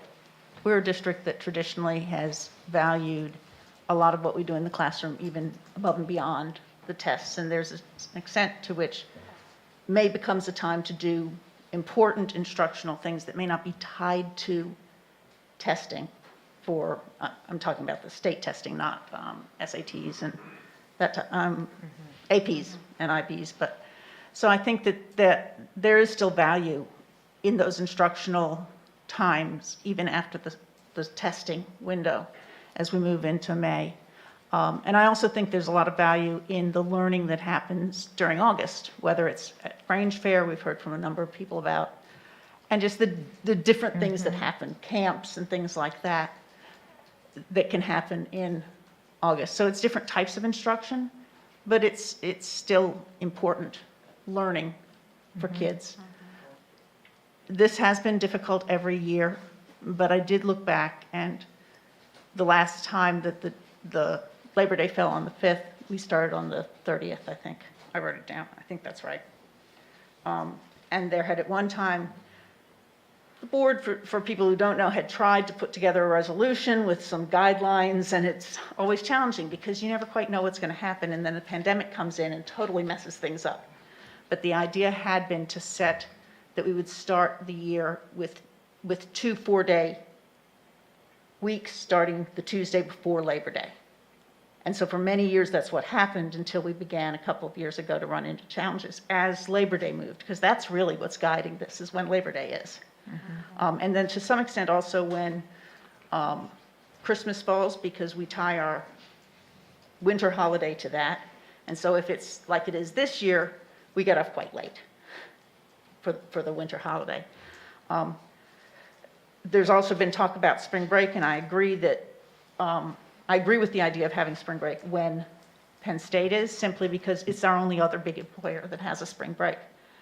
People could talk about whether to have a spring break. I personally have always had it, both when I was a kid and in other districts I've been in. And I think we heard pretty loudly, was it last year that we did a survey of teachers, or the year before, about what to do with spring break? And one of the options was not to keep spring break, and we heard that they wanted that at least as an option. That tells me that a lot of teachers really value that. Even if they don't go away, they still value spring break. It's a hardship on a lot of people. I don't mean to interrupt you, but this was a question that was raised when we discussed spring break, and can I just clarify Sure. something? Because that was because I was confused about that. Someone said that we did or did not listen to teachers, and that was the year during COVID that Penn State canceled their spring break in order to collapse their schedule and keep students and finish up earlier in their spring semester.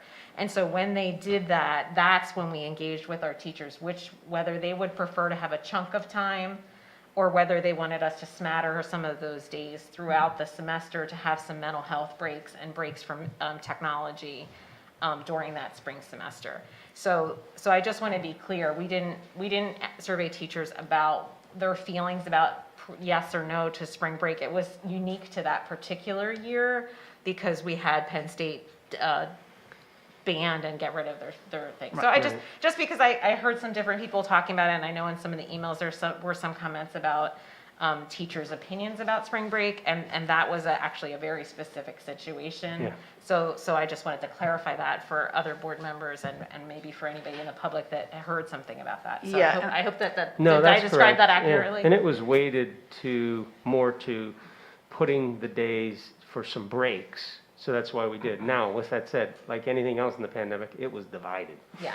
So, It was, and I'm sorry if I misled in how I No, you phrased didn't. that. I We know did have there were that. some people There in was the a lot of community that weren't clear Right. on what that was about. And we had heard from some teachers, why didn't you include having the traditional spring break? And I think the answer was exactly what you said, because Penn State had gotten rid of theirs and we're traditionally tied to theirs. But what it all boils down to is I think there are some significant questions, including some of the ones that had come up about possibly looking at some other days. I'll mention just one that I've asked about, I know before, which is having Good Friday off, which I realize for some people is a religious holiday, and they could always take that. Teachers are always allowed to take that, as are students. People of different faiths in this district often don't have their holy days off based on the majority religion of this district. And federal holidays, so Christmas Day is a federal holiday as well. But it seems to me there are some other questions that could be looked at. I realize and appreciate the work of the calendar committee, but I would be interested in seeing a couple more parents on it, and particularly some from the constituencies that we've heard from who have concerns about how the decision-making was made. Ultimately, it is up to us, and we will be, as Amy said, balancing a lot of different things. But I think we could use a little more time to hear from people and to examine some other options. Jackie? So Dr. Bader captured how I feel on the subject very eloquently, and I could restate it, but at this point, I'm just going to say I'm in full agreement. I really appreciate the information on the data because I want to get students in the classroom learning as much as possible, and whatever we can do to facilitate that is a win, and totally recognizing that there are hardships for people in any situation. We definitely want to make sure not all the hardships are falling to the same people every time, and that it's getting spread around. Because ideally we cannot have no hardships, like it's just not possible. So I will just leave it at that for now. Thank you. Miriam? Oh, I just wanted to add that I completely agree on having as many days, instructional days as possible is really the best. And I know, as somebody who celebrates Rosh Hashanah and Yom Kippur, I do have to miss those days. And I know that there are a lot of students across the district who also have to miss days because of religious holidays. So just as Ms. Sidney and Ms. Huff said, there will always be that fine line between all of the holidays. So. Do you want to ask Peter for his input? Thinking about it. Peter, are you able to speak? Thank you. Are you able to hear me? Yes, we can. No. Yeah. Oh, you are? Amazing. Yep. Yeah, I'm sorry. I'm in rural Pennsylvania in my car now. So I think I should probably pay attention to the road more than I should be speaking. I want to just thank the board for its thoroughness. I want to thank Dr. O'Donnell for making that presentation. That was very helpful. I was not driving during that. And I also want to recognize the people who have shown up to talk to us this evening and make sure that we're making the best possible calendar that we can. That's all I'll say. Thank you. Thanks, Peter. Okay. So then to share some of my thinking on this, when we looked at shifting to begin at the time that Penn State began a few years ago, this actually happened in a bit of at least in my memory of how this occurred, this happened in a bit of a stepwise way, that there was, and I haven't looked up what the years were, but it was some years ago, there was a big concern that there were the week in which Penn State had started and the school district had not, that there was very limited, minimal childcare opportunities available in the community.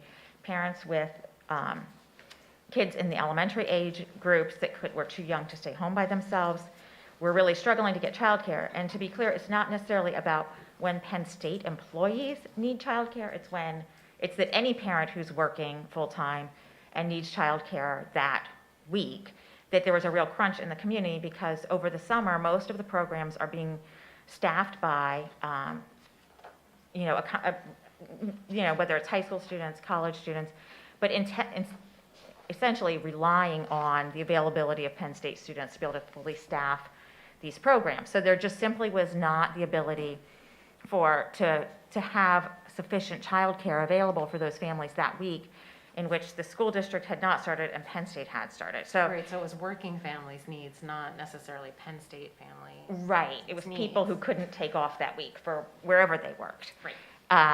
Or that it was a difficult thing to take off that week. And certainly for Penn State employees, because it was the first week of classes, whether they were instructors or worked in food service or worked in, student services of some manner, that was like an all hands on deck week and the worst possible week for them to not be able to find childcare. So when we had gotten all those concerns that year, I remember that I think Amy and I had went and talked to Randy Brown about what could we do as a school district to make sure that we provided childcare for that week. So that following fall, we provided the summer send-off camp that week. That was like the last week of August before school started, but we couldn't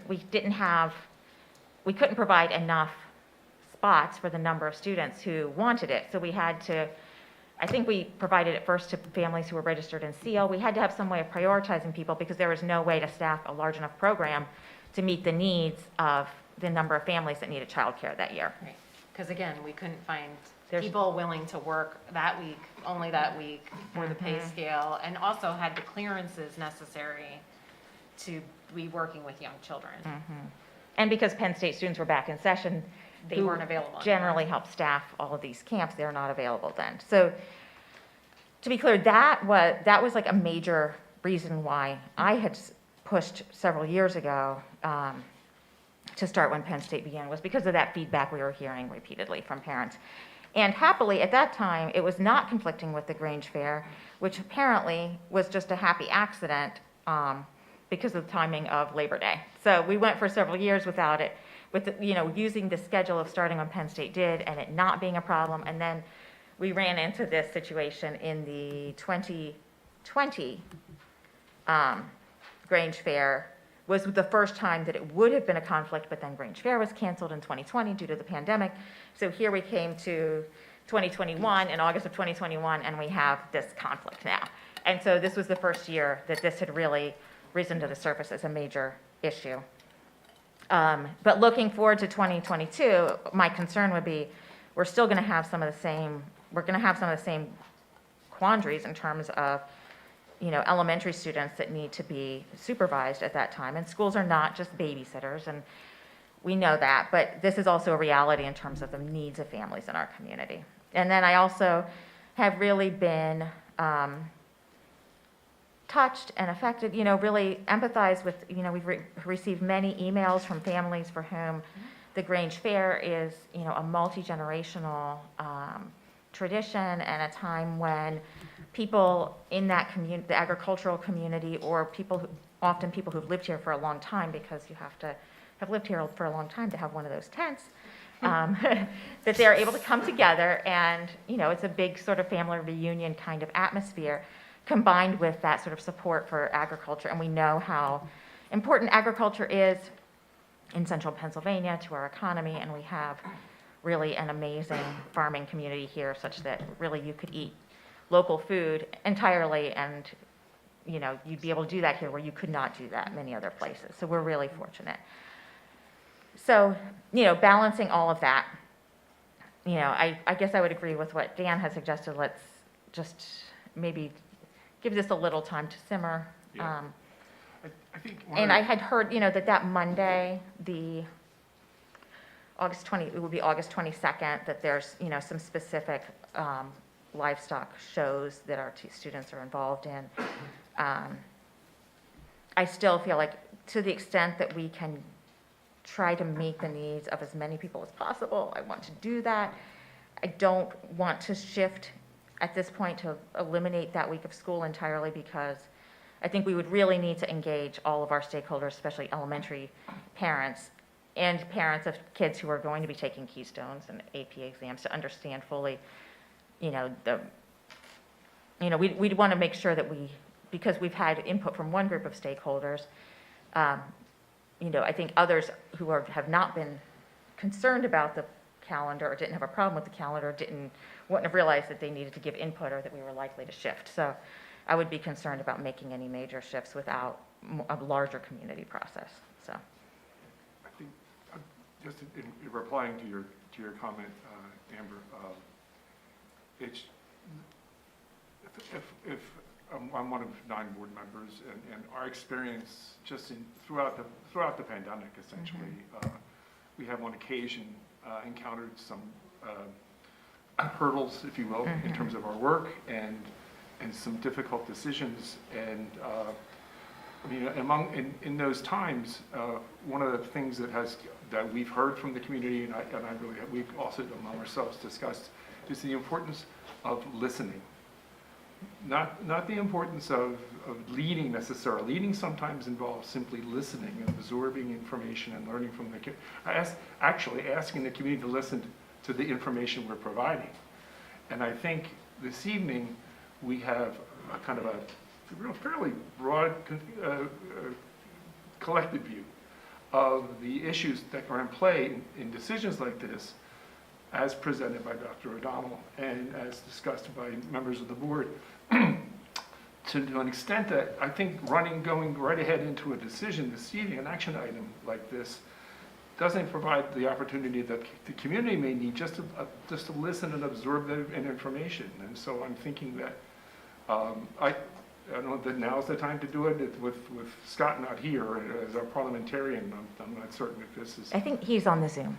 Okay. And Peter Buck has his hand raised as well. Okay. Well, maybe we could start with, I don't want to get to a suggestion I was going to make to essentially, I would like to revise my motion from taking an action on this decision, but to postpone it until the next meeting, the next board meeting, which would give the community a chance to really kind of,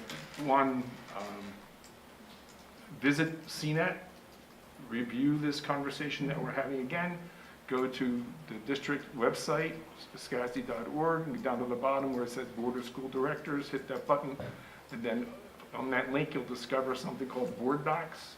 You can follow that Board Docs to this evening's meeting and get the materials that Dr. O'Donnell just shared, and give everybody a chance to absorb it and take a look at it and kind of wrap their minds around the larger questions in play.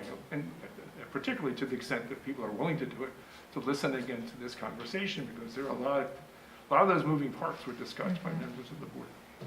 But I'd like to, in doing this appropriately under Robert's rules, I'd like to propose that we postpone this decision until the next board meeting. Postpone this action, a vote on this action item regarding the calendar until the next board meeting. Okay, so you have made a motion. Is there a second for this motion? Seconded. Okay, that's been moved and seconded then.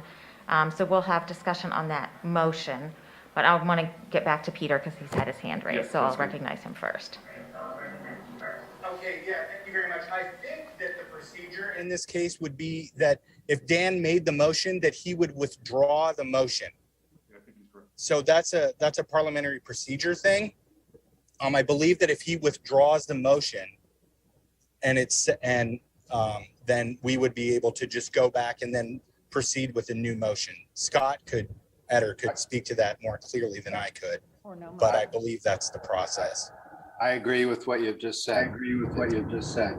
Dan's the one that made the original motion. It's been a while since it happened, so I'm taking his word at that. I don't remember. Withdrawing it and then move forward with the new motion would work. Thank you, Scott. Thank you, Peter. Well, in that case, I wish to withdraw my previous motion to take action on the academic calendar this evening and revise it to basically propose a motion that will allow the board to consider this action at the next meeting in January. Second. Okay, so that has been moved and seconded. So now we're having a discussion around the motion to take action on this item in January. I can start. I'd like to try to structure this conversation at this point in terms of making sure that we're clear about what we need in order to make a decision in January.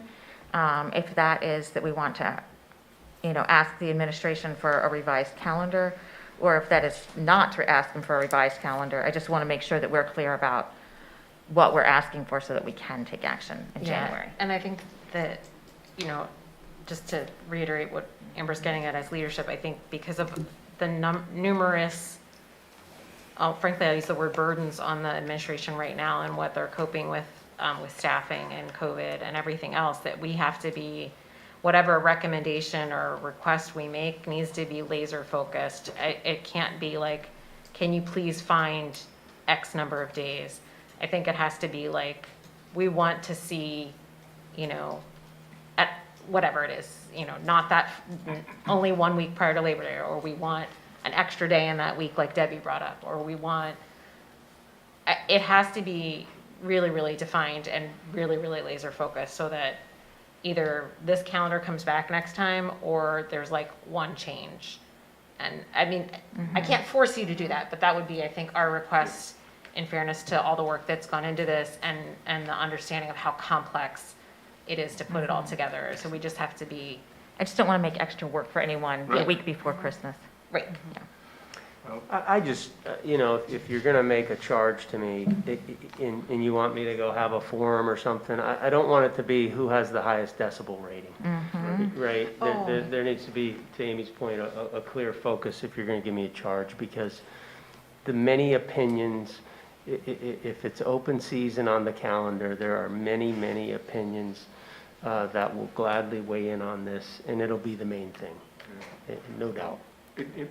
I guess, sorry, when, I think to that point, I think it's one thing if there's a request for a minor adjustment, and if you just want to give you want to give more of the community an opportunity to weigh in, because now people are alerted that there's discussion and some concerns and there might be changes, I think that's fine. But I think over the holiday season, it will be very difficult to have some kind of formal community engagement. Mhm. I'm just sharing for the whole board. I think you know, Dan, because you've been through formal community engagement processes, and that they take a lot of time and planning and work. And so I think that's certainly reasonable. I've read every email that we've received thus far, and I will read every email that I receive prior to making a vote. I always do.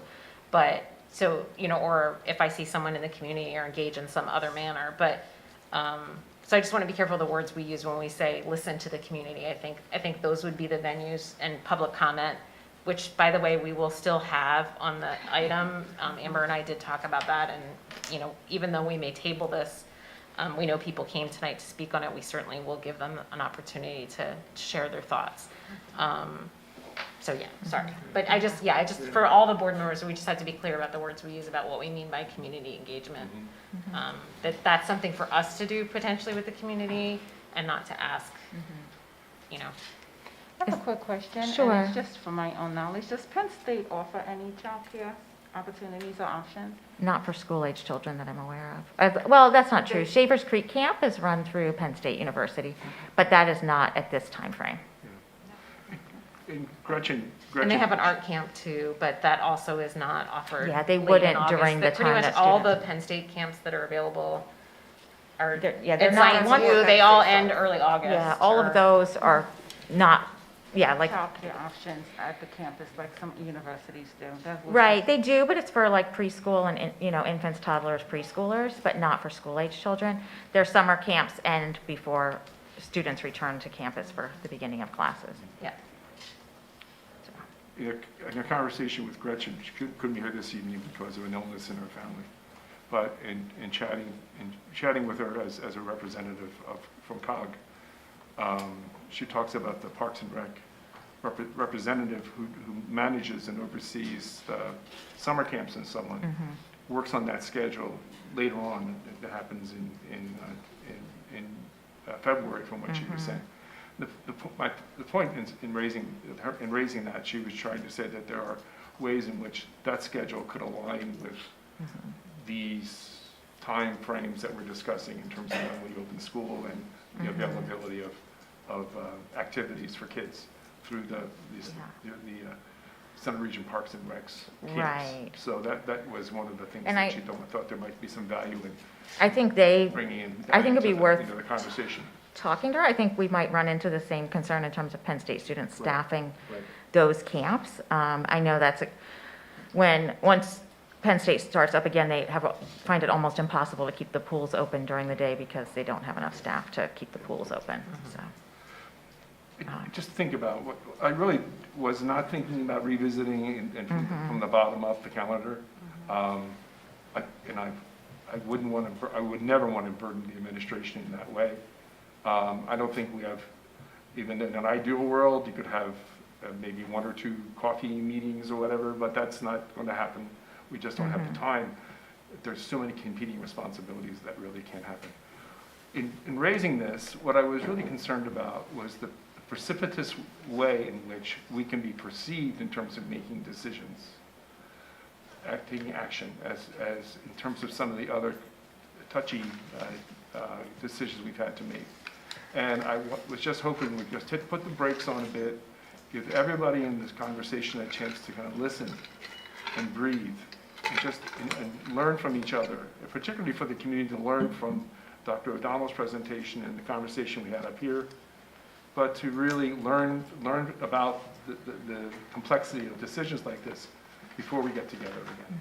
Let's take, in a sense, step back a bit and just take the opportunity to learn about this. And as I mentioned before, go to scazia.org at the bottom where it says Board of School Directors. Click on that and look for a link to something called Board Docs. It'll take you to this evening's meeting.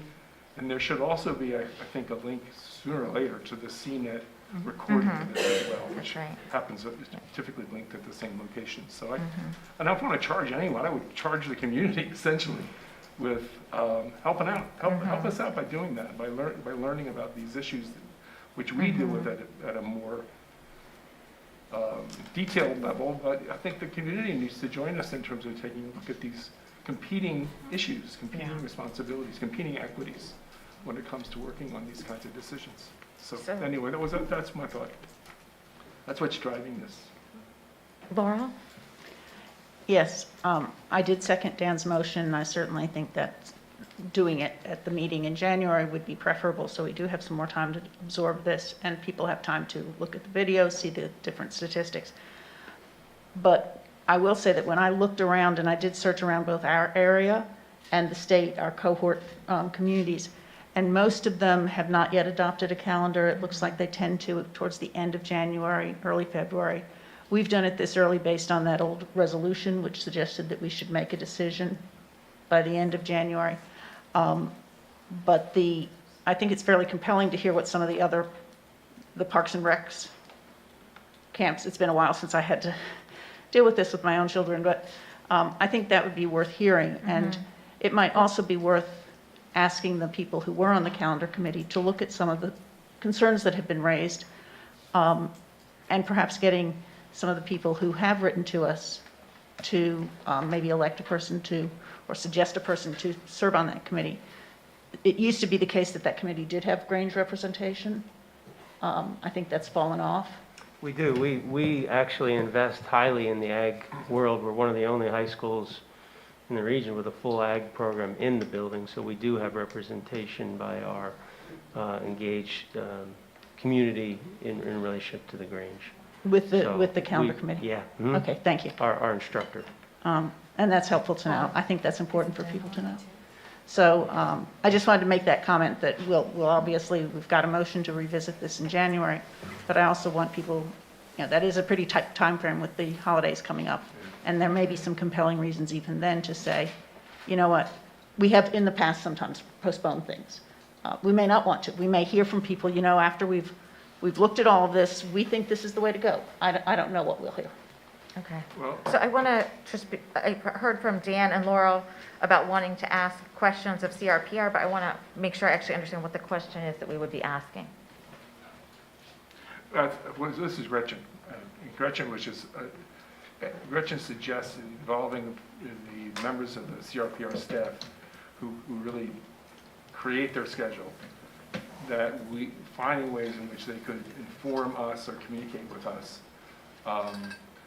just to try to align those two processes. But, so is the question whether they think they would be able to provide a camp that final week?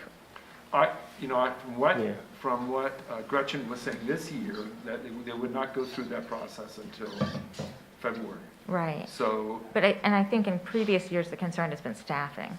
okay, well, that may be something that we could learn from hearing from them directly. Okay, I mean, so the question wasn't- is it it wasn't- feasible for them to provide a camp that week? That week, I think that would be one of the things that that would be one of the questions that could be asked. It's more about having a conversation with them, not about finding a holy grail of solutions necessarily. Whether it's productive or not, I think will be determined by having that conversation. She was just simply saying, would there be value in having a conversation with someone to help set up those camps so that the question of childcare isn't as salient as it might be now? Well, maybe they would, Or maybe maybe they they'll would be able to do declare it. it one way or the other, that's feasible or not feasible. Maybe let's say, I don't know. no, we're so also reliant on some of Right. these young people who wind up in school, and it's not going to work. It's why we have the schedule that we have. Okay. That could be what happens. I don't have any, this is hearsay in a sense. Yeah, I'm yeah. sharing with you. I what understand, know yeah. Gretchen had to say about this, so, All right. anyway. Okay. So, So do we want to go ahead and take public comment now, or is there any other discussion at this point? I We can guess- further discuss after public comment if we, maybe I'm further just discussion. eager to, because we have people in the audience Yeah, who've been yeah, waiting. Maybe after. Okay, all right. That sounds good. Okay, so let me go ahead and recognize, anyone who would like to make a public comment. You can just take turns coming up to the podium. And if you could just introduce yourself and where you reside and/or your role with the district, and then you'll have 3 minutes to speak. So, thank you. Hi, my name is Maddie Socha. I am currently a student in the district, and I reside in Ferguson Township. Could you move a little closer to the microphone, please? Thank you very much. So my phone batteries are dead. Oh, no. Hold on one second. We're going to get you all set.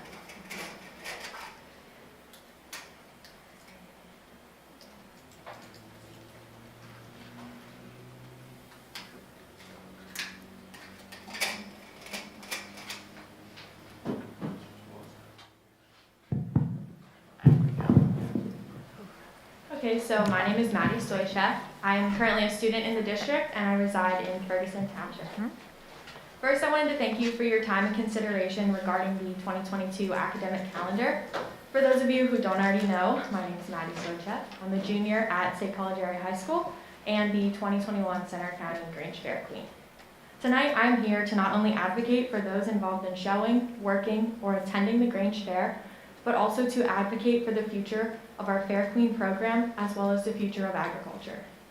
It was over a year ago when I started preparing to run for the title of Grange Fair Queen. I decided to run for Fair Queen because my love for the fair was immense, but also because of the opportunities that would come with it. During Fair Week, I served as an ambassador for a fair by attending over 30 events, speaking with numerous families and media outlets, as well as showing other Fair Queens around our fair. I attended and participated in things I never would have without being Fair Queen, and had firsthand experience with those involved in the agriculture industry. This program has a twofold mission. One is to promote the education of young Pennsylvanian women with scholarship opportunities. And two is to promote Pennsylvania fairs as a showcase of agriculture and tourism. While scholarship opportunities and some agricultural education is provided within our district, you can only go so far with it during school, which is why this program is so vital to our community. As I was reading comments on circulating social media posts about this topic, one that drew my attention stated, "If you're thinking fair food, rides, and games, you are missing the actual point of the fair." Which is exactly right. The Center County Grange Fair is so much more than food, rides, and games. For those of you who do not attend our fair, you would not know that a large portion of the youth at the Grange Fair put in countless hours raising and preparing their animals to be shown. By the end of the fair week, a livestock auction allows community members to bid on an animal. When this happens, community members directly support youth because the revenue earned from the sale of an animal can be used to fund a youth's future or education. The Center County Grange and Encampment Fair has a substantial economic impact on the community, while at the same time it promotes the agricultural industry. At the age of 8, you are able to show animals at the Grange Fair, so starting school 2 weeks before Labor Day and 2 days after the official start of our fair will substantially limit the number of opportunities provided for students in elementary, middle, and high school. The Grange Fair has already moved its dates up once because of this issue, but then the district followed. Hundreds, if not thousands of people travel from all across the state, country, to attend our fair, which causes a huge discrepancy. During the week of the Grange Fair, Center Hall becomes the third largest community in the county because a vast majority of our community members play a role in the fair, as well as both Boy and Girl Scouts who are actively working on community service projects. So I ask, how can you declare no student left behind when you're leaving a large majority of students and teachers behind by simply starting school unreasonably early? Thank you. Okay, thank you for your comments.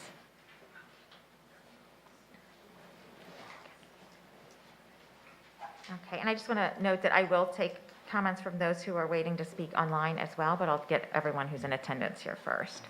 So, okay, thank you. If you could just state your name, where you reside in the district. Absolutely. Can I say one thing first? I wanted to thank the administration, A, for doing this, but B, also for their hard work over the last 2 years. I've said that privately, many of them, but I'm very, very happy, and it's been a very challenging 2 years, and I think they've done a wonderful job. So, that being said, my name is Jason Kupi.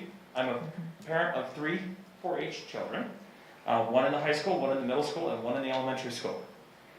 We find 4-H very important. It's something my wife and I both did growing up. We had animals at the fair. We did this, we met at the fair. We've been together ever since, and we saw our animals, and that's how I funded my college. I went to Penn State, had a career, we moved away.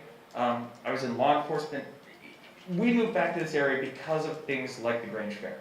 That is what makes you have a community. You know, the fair is not just junk food. It is meeting with friends, meeting with family, having the children go out. They have to learn how to take care of an animal. They have to learn how to be farmers. I'm an advocate for agriculture. I find agriculture extremely important. It is being dominated by large corporations, and we in this area are one of the few spots still left in the country that has small-scale agriculture. And because of that, during the pandemic, we had food. You know, a lot of other areas were relying on Walmart and one or two other big grocery chains for their food, and that supply chain failed. And so I believe that we have to show through schedules and through things that we promote as a community that we need to focus more on agriculture, not less. And so I think that COVID has taught us, if it's taught us anything, it is the fact that we have to come together as a community. We have to be more community focused, and we have to spend time together, both in good way, in learning ways with the animals and with 4-H, but also with just that time to gather. So I advocate that we do take the entire week. I looked at all the other school districts in the area, at least as of right now, and as this past year, everybody else is starting 1 week before Labor Day. That is what I would personally recommend. I would at least ask that you would give them Monday and Friday off of that week. Monday has a lot of the shows that go on, and so they show, so if you start on that Monday, my children are gonna have to miss the first day of school, which I dislike as a parent because I highly value education. My wife was a teacher, we're both college educated, and telling our children that it's okay to miss the first day of school to me is just wrong. But we're gonna have to miss it if it's that Monday. And the sale is Friday, which is very important. We did do a petition, we did a Save Summer petition. In 3 days, just sitting at our business, it gathered almost 90 signatures. And so there is a lot of people that do want to have that summer. You know, in my experience when I was a child, that end of summer is the sweet spot of summer. You know, it's the part that you remember, it's the part that you grow, it's going to the fair and it's wrapping up that final bit of summer. So I do ask that you do think about this. It's a hard decision because one of the things that I'm very cognizant of is the fact that we do need childcare for those lower income employees. And so we're gonna have to come up with some way to balance this. I think Penn State should be involved. It is their employees. They need to make sure there's childcare. And right now, it does not look like any of the other districts are gonna start that week. So even if we solve it at state college level, all of the other surrounding districts, Penn State employees live way beyond our little geographical area. And right now, they don't have childcare options either. So the other thing real quick, I think that as we look through the schedule, COVID has changed everything. And what we should do is probably a very in-depth survey. It's what people want going forward. You know, spring break prior to COVID is going to be different than spring break after COVID. And that's just the reality. People are not traveling as much, they're not doing as much. And I think during that spring break, we should also be looking for those babysitting options because there's a lot of people that need to work during spring break that do not have coverage for childcare.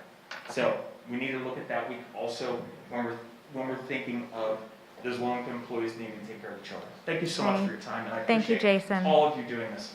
Thank you for your comments. Will you be leaving that with us, sir? Yes, it's not a formal petition. It's just, as I said, something Yeah, that we we could- wanted to do. yeah, thank just you. to show that people, do you want it?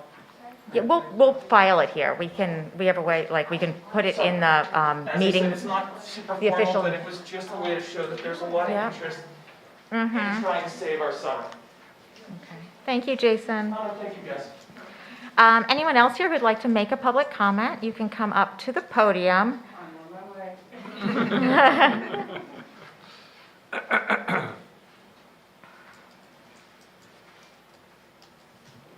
My name is Lee Don Young. I do not live in the State College School District. I live in Center Hall. I've lived there going on 69 years. I have served on the Fair Committee for 26 years. We have dealt with State College for some time. In 2014, we moved the Grange Fair from ending the Thursday before Labor Day to 2 weeks ahead of time to accommodate then the State College School District wanting to start the Tuesday before Labor Day. You are a moving target. We cannot willy-nilly change the date of the fair. We are on a schedule. I don't know if you know or not, but Pennsylvania has 108 fairs. So there is a scheduling of them, albeit it's happened over time and history as they came on board. And by the way, Center County Grange Fair will be celebrating its 148th year this year. We're 2 years away from our centennial. We have been an integral part of Center County almost as long as the Farmers High School.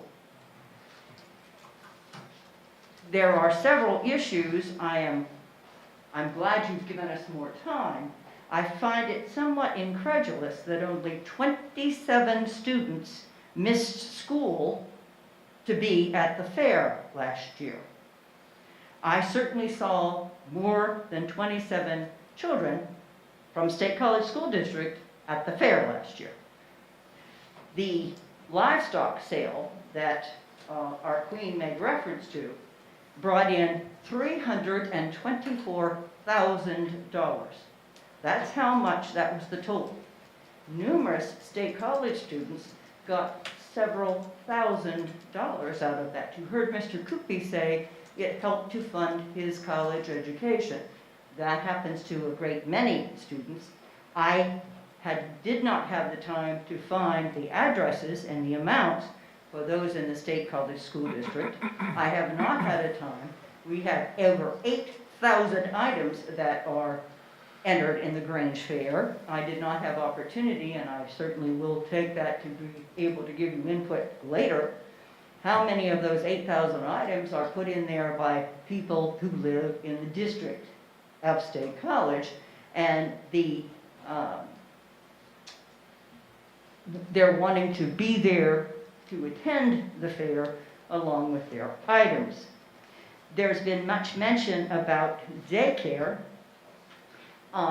When I'm not at the fair, I am a domestic relations attorney, and I'm well aware of the problems as far as a daycare, and that exists not only during that first week that you're talking about, but they have problems during spring break. Many people who work here don't go to the Bahamas during spring break. They've got to find a place for their children during that week.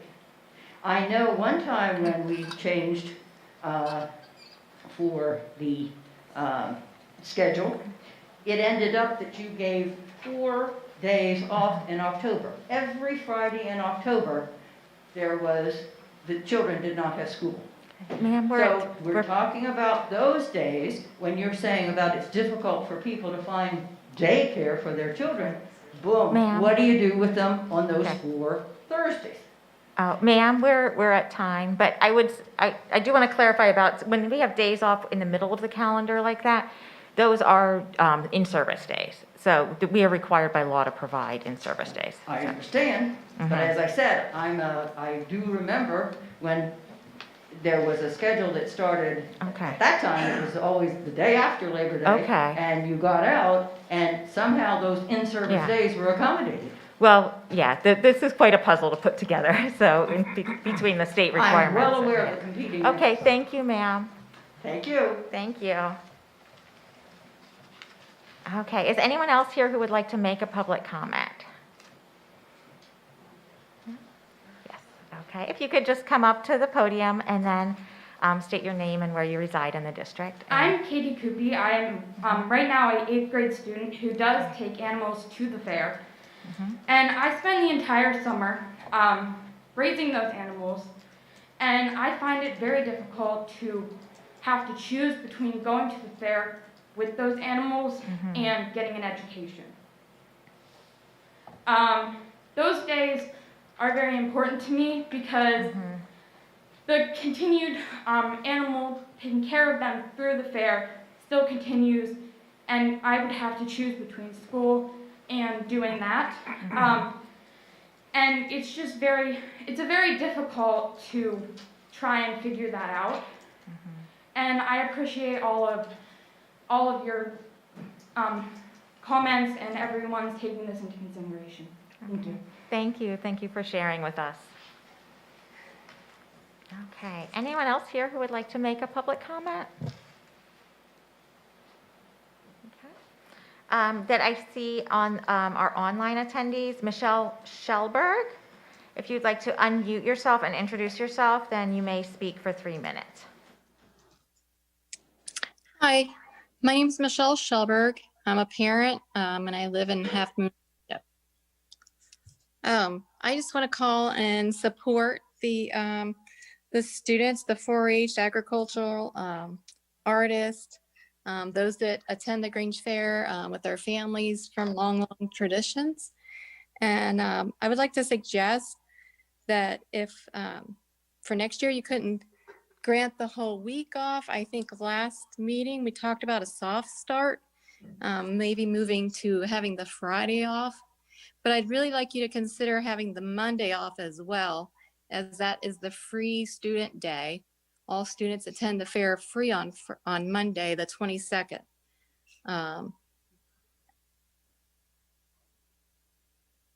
And I think that's, that's basically my suggestion or request is to really strongly consider that 22nd. This was my first year attending the fair. I've been here 4 years and probably wouldn't have, but was required to go in for my work.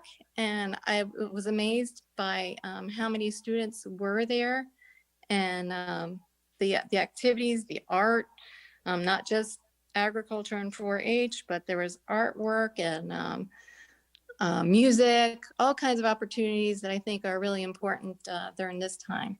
Thank you. Okay, thank you for your comment. Okay. Is anyone else either here or on the Zoom who would like to make a comment?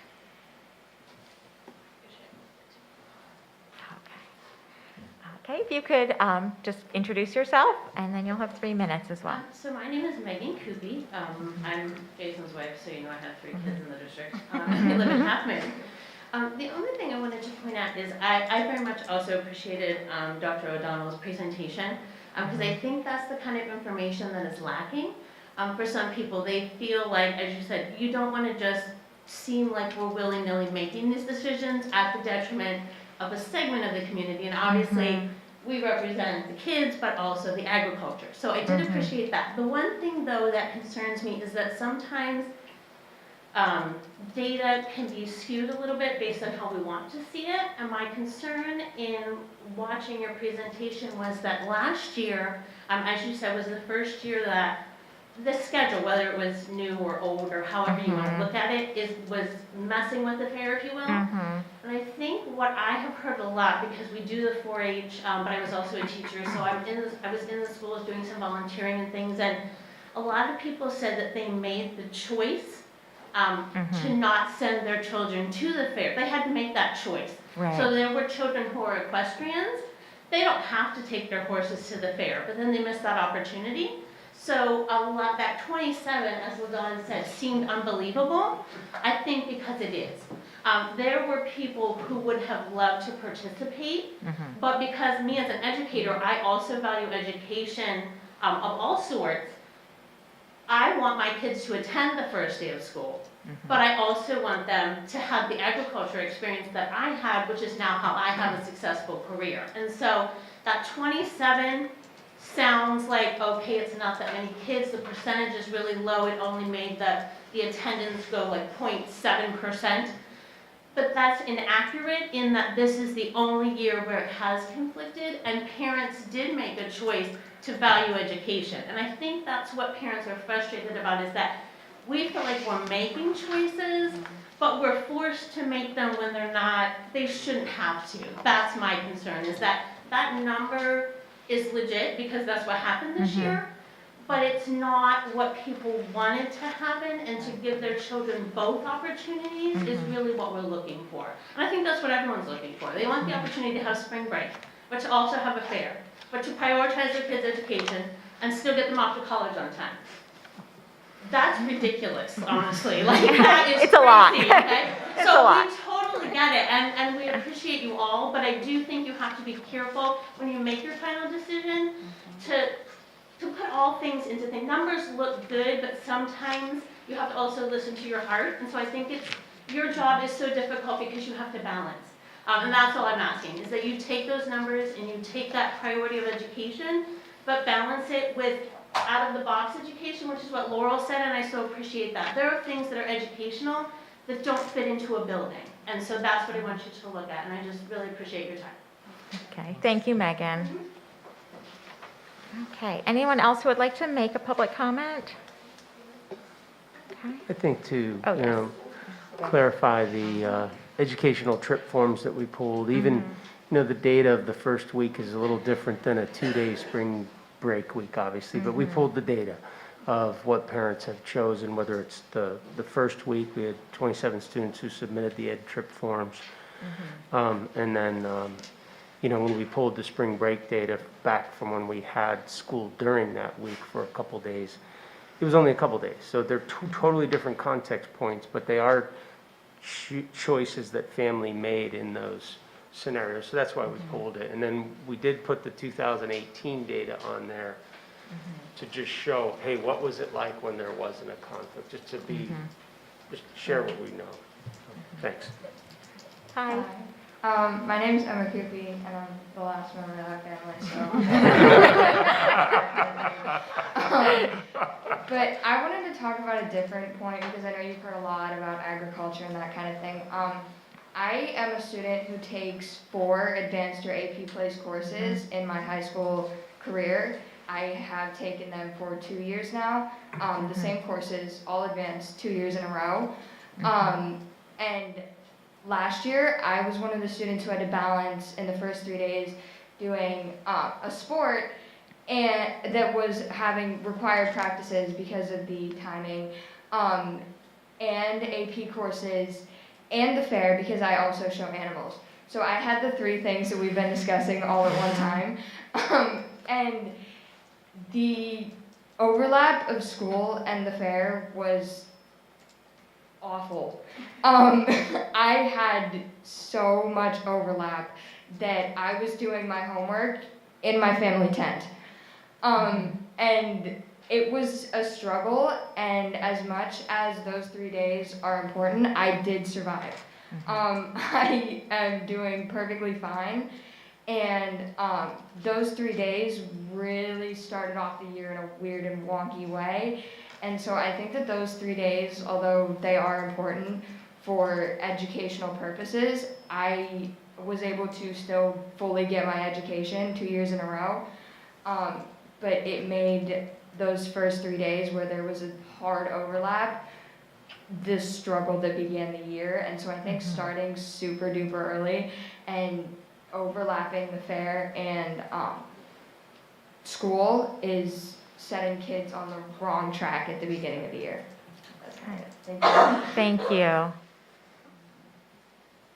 Okay, anyone else who would like to make a comment? Okay, and I see Jennifer Moeni, I see your hand raised. If you would like to unmute yourself, then you'll have 3 minutes to speak. Hi, my name is Jennifer Money. I'm in Ferguson Township. And I just want to let you know that I agree with Megan. Education isn't always confined to the classroom. And while I appreciate the classroom experience, please don't dismiss the concerns of the people who have approached the board with this issue. Though I was unable to make it to the store to sign the physical petition, I stand with the Coopy's petition in asking that you adjust the calendar however you need to accommodate the fair. Thank you.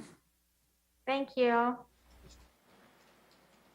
Okay, so I think we've completed public comment then.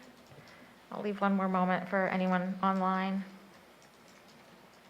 Okay, all right, so then we have a motion on the table to vote on. I don't know if anyone has any further reflections after listening to public comment before, that they wanted to discuss before voting. Let me make sure I can see Peter too. Okay, I don't see his hand raised. I guess the only thing I would like to say, that I think Dr. O'Donnell's request that we put some boundaries on this is fair. Yeah. And I think if this is not meant to be open up kind of a let all the horses out of the barn, so to speak. Pardon me for my agricultural reference. But I think we need to work from this foundation that we created with proposed calendar. And if we're going to put any, we needed some boundaries for any changes at all. Right. And I'll defer to Deb's suggestion earlier about maybe picking one day. Would there be one day that we could move or somehow adjust? That could be a boundary around which we could ask the administration to provide a proposal for next week. But that's for all of us to come to agreement on. I'm just throwing that out there. Okay. But I think it's fair to say that we would have, we could conceivably just create a lot of uncertainty, which I really did not intend with this proposal. If anything, I was really asking for the community to really do what's happened this evening, which is listen and work on gathering all the information that we all need to be using to make these decisions. Yeah. I think I'd like to acknowledge, the students who spoke with us about their experiences. And I think one of the things that I had been thinking about as we were approaching this is, we have students participating in all kinds of different extracurricular events through our schools and not through our schools, whether it's gymnastics and dance kids that tend to travel a lot. I've been in that world. I have a kid who's traveled for hockey, and we've had to file educational trip forms for his activities. But then my kids have also participated in sports and music and academic clubs through school where they've missed time in school for those activities that are school activities. And so they're, whether it's, going to an orchestra adjudication and the students miss some school for that, or, Model UN conference or Quiz Bowl or something like that, those are situations in which students are missing school. I do understand that there is a qualitative difference in the experience that you're talking about in terms of when it is the first day or two of school. And that I understand that that's a little bit different in terms of the experience that you have and maybe the stress that it would cause. So yeah, it is balancing a lot of, so partly thinking about how many activities are going on all the time that are curricular, and I think what you're doing is clearly a curricular related activity and certainly career and education related. We have so many career and education related activities going on all the time that we're very much encouraging students to travel, take those opportunities and apply for these scholarships and do these things, and we're happy to help students catch up on their work when they file an educational trip form, and we're excited that they're going to go do these activities. I do understand that the first day of school is, I can understand that with, the point that you're making there, so. And I'd like to add to that, because the first day of school and that first week, it's really foundational, where they meet their new teachers and peers and everything else. So we all had kids that did sports and everything else during the year. It's kind of a bit easier because you kind of understand everything. And so playing catch-up then is easier than playing catch-up right in the beginning of the year. You always feel that you're back. You're trying to catch up. And I think that puts a lot of stress on some students that really can't handle some of this stretch. And that's what I fear, because we've talked a lot about mental health and everything else. And I'm so worried about that needless stress that we could add on some students. Anyone else? Okay. All right. Dan, were you making a request about that Monday specifically? Oh, I'm sorry, Peter has his hand raised. Sorry, Peter has his hand raised. Yeah, I just want to say very quickly that I really agree that the extracurricular can be, in some cases, much more sort of full educational in terms of growth, and that I believe every person on this board really, really values that. So I just want to reiterate that. And the second thing is that as someone who has worked on a farm and is from a farming family with my grandfather and my uncle, where I spent my youth as all my summers on that farm, I just really want to say that I'm really heartened by the conversation that the board has had this evening and given as fair hearing as we can, and that I appreciate everyone, parents, teachers, business owners who came forward tonight to speak to us. So thank you very much. That's all. Thanks, Peter. Okay. All right, so do we want to go ahead and vote, or is there any further discussion? We have the discussion I have the action item as it stands. Right. I No, don't- she means voting on tabling. We're voting on tabling. Yeah. We're voting on That's voting correct. next time. We're Yeah. actually We're voting to vote next postpone- week.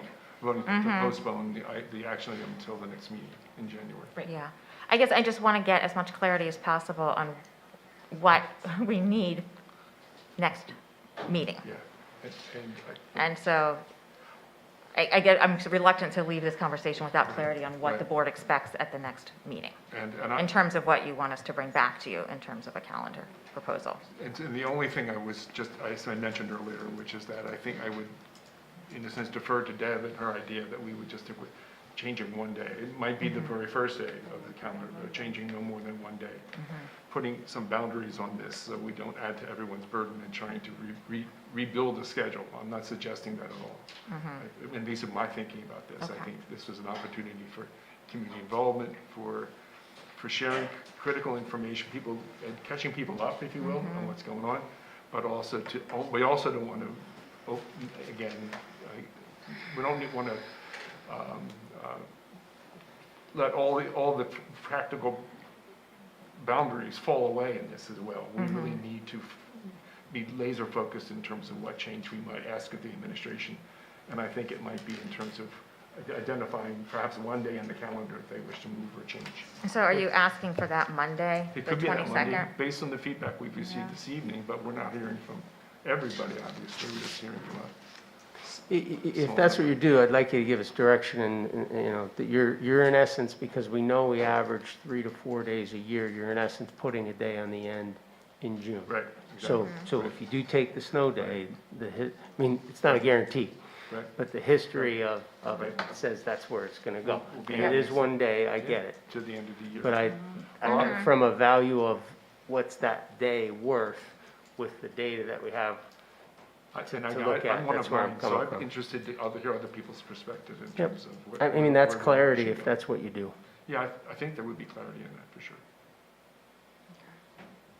All right, Carleen?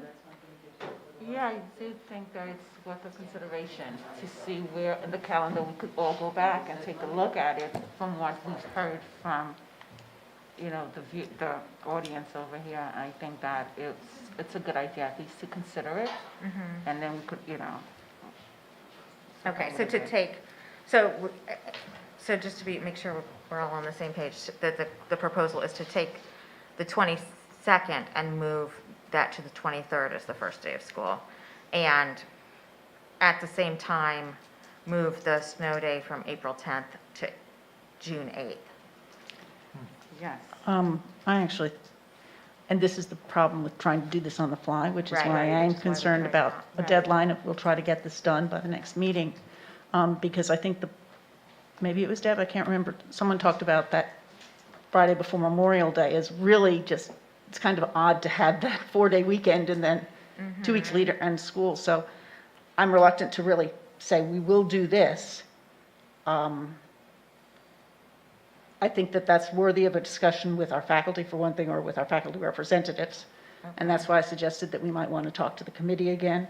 Okay, I mean, I guess. But that would require a little more time, and I realize that. Right, I mean, I guess I'm a little concerned about ambiguity, because that's going to take time, and, you know, certainly, I don't care whether it's the 10th or the 26th that we move. Right. You know, maybe we just ask the administration to come back with, if that's what you're proposing, you know, if that's the way the board is giving direction. I think as little ambiguity as possible is best. Because it's going to cost people time and attention. Yep. Yeah. But would it be appropriate to let Bob make the decision of what day he would like to Absolutely, yeah. propose? Like, if the board wanted to say, what if we move the first day of school to August 23rd? If that were an alternative, is there a day that, Bob, you don't have to tell us now, but that you would come back and tell us educationally, I think this is the best day? And then, I don't want to ask you to do too much, but I feel like maybe educationally you have a better idea of what is the best day to take. That's what I feel like I'm hearing as an option. And April 10th is prior to the testing window, is why I mentioned that. But, Right. yeah. I mean, it's likely Or if we're CJ gonna be has in a school thought. that day, even if we don't do it. Exactly, we are. I mean, the odds are that we're in school April 10th, right now. Yep. Right. I mean, I don't, you know, I don't know if we've had more than one year where we didn't have a snow day by then, so. So I think that's the year that my son was a senior.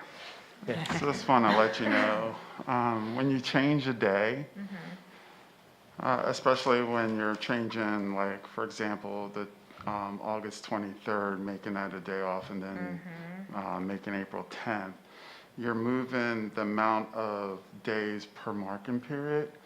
So some marking period days will be, you'll have an uneven amount of days. So we try to balance that. Yes. As you can see, there's 44 days in a marking period. And if you change that up, then we get uneven marking days. So there's a lot of things, and you get more 3-day weeks in there, which you don't want for childcare, other reasons. So that was part of the resolution as well. So it's a so- maze. We can figure it out if that's Right. what you want. Sure. You know, so I'm not going to say any more about the value of the day and any, because you know what, it's basically going to shift it to the end, and we'll look at it and come back if you want a date change. Yep. It's worth understanding, though, that whenever you Well, shift a day, there's this domino effect. that Yeah, is, and we'll like, have to it's figure that never- out. We have to figure it out no matter what. So we can do that. I don't want them to get into that level with us, CJ, tonight. Thank you very much. Right. Thanks, Dr. For But reminding there's us a lot of of that. backdrop that Curtis and the team balance out and make sure we don't make mistakes on. Yep. Okay. Mary? I just say that certainly after hearing a student perspective on this issue, I definitely say that from a student perspective, It's really important to just take off any stress possible from this event, understanding that it's such a large part of our community.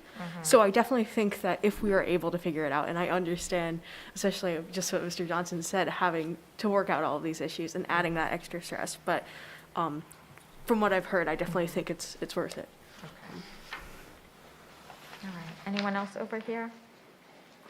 The only thing I wanted to add on to that, just as a possibility, and I'm not asking for an answer now. I know that one year we talked about, and I don't know if it would help or not, or if it would be feasible, because I know we've had trouble with bus drivers. We had talked one year about running a direct bus, to make it easier. I don't know if that would still be a consideration, but if so, it might be something worth letting people know about. Yeah. And I don't know if it was used. I don't know what was done. I just It's remember gonna seeing go to that. 13 different school buildings or 14 different. I just remember seeing that at one point when we were looking at the conflict with Grange Fair as one way to, I guess, I just remember seeing it in the minutes and looking back at that conversation, which is why I was remember raising that the as idea. well. Okay. Jackie? No, okay. All right, okay. I guess we're gonna go ahead and have a roll call vote. Dr. Buck, Yes. Ms. Concepcion, Yes. Dr. Crevecore, Yes. Dr. Duffy, Yes. Ms. Huff, Yes. Ms. Sidney, Yes. Dr. Anderson, Yes. Dr. Bader. Yes. Okay, so that motion has passed, and we are going to go ahead and have a 5-10-minute bathroom break. So, thank you.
I'd like to call the meeting back to order, and I'm going to recognize Randy Brown is here to introduce item A, the 2022-23 budget development process that's shown in attachment 7A under information discussion.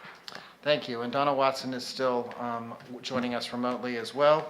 If you have any questions, what we've prepared for you is another opportunity to discuss the decision on the opt-out resolution or the proposed final budget, proposed preliminary final budget, excuse me.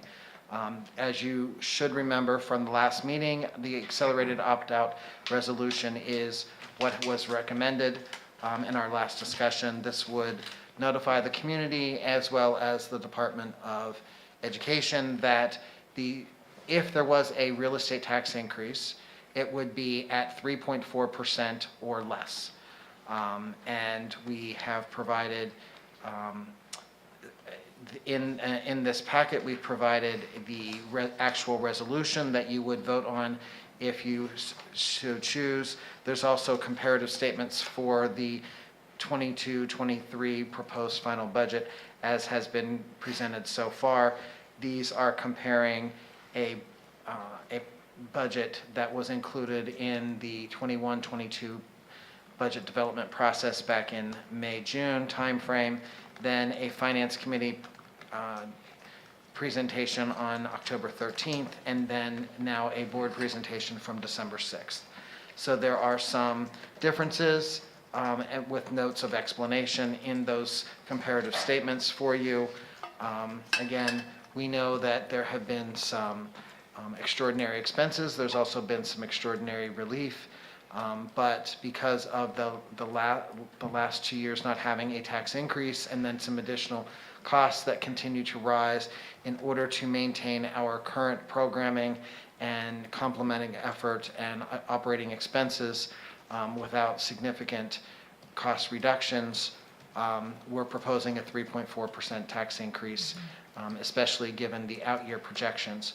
Obviously, it goes without saying, but just to remind you, as well as the community who may be watching, that we will look for any cost-saving opportunities. We just don't believe that there are any significant ones that would not available that would then hinder some of our programming at this point in time. We do look for those opportunities, and we will take those into consideration and bring those forward in future budget development conversations.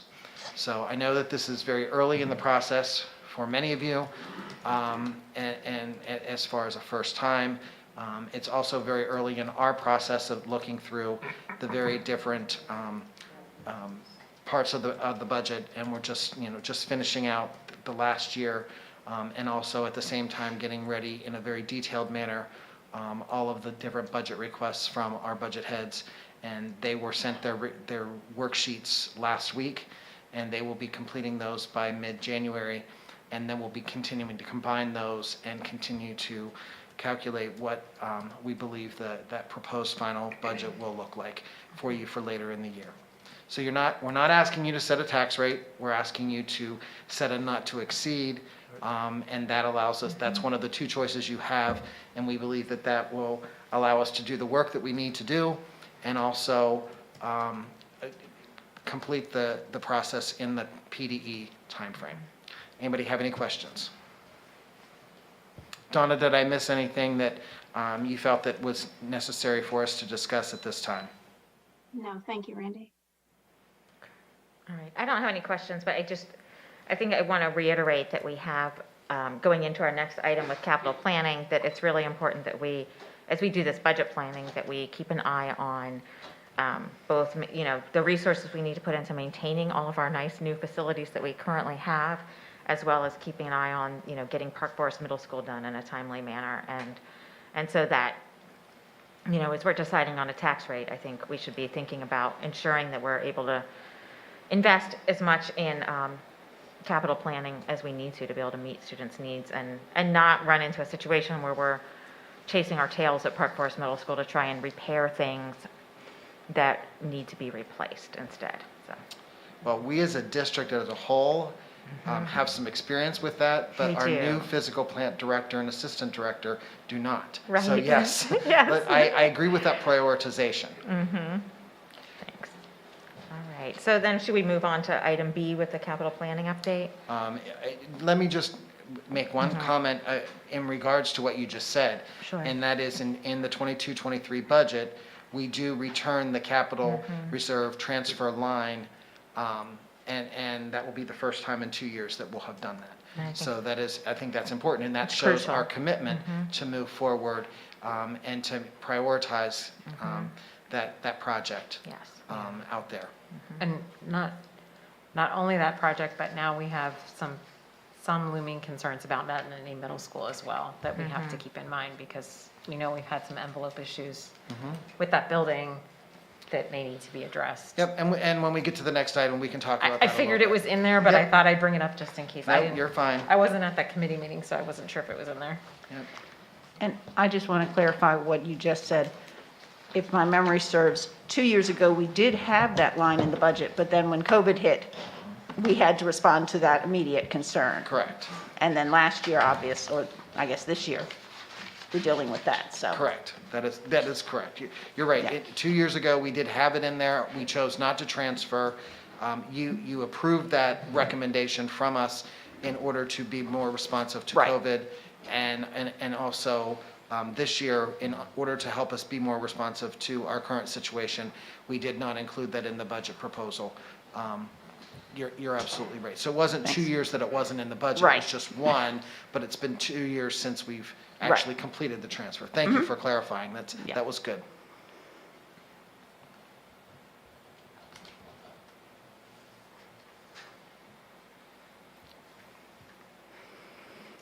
Amber, are you ready to move on? Yep, I'm ready.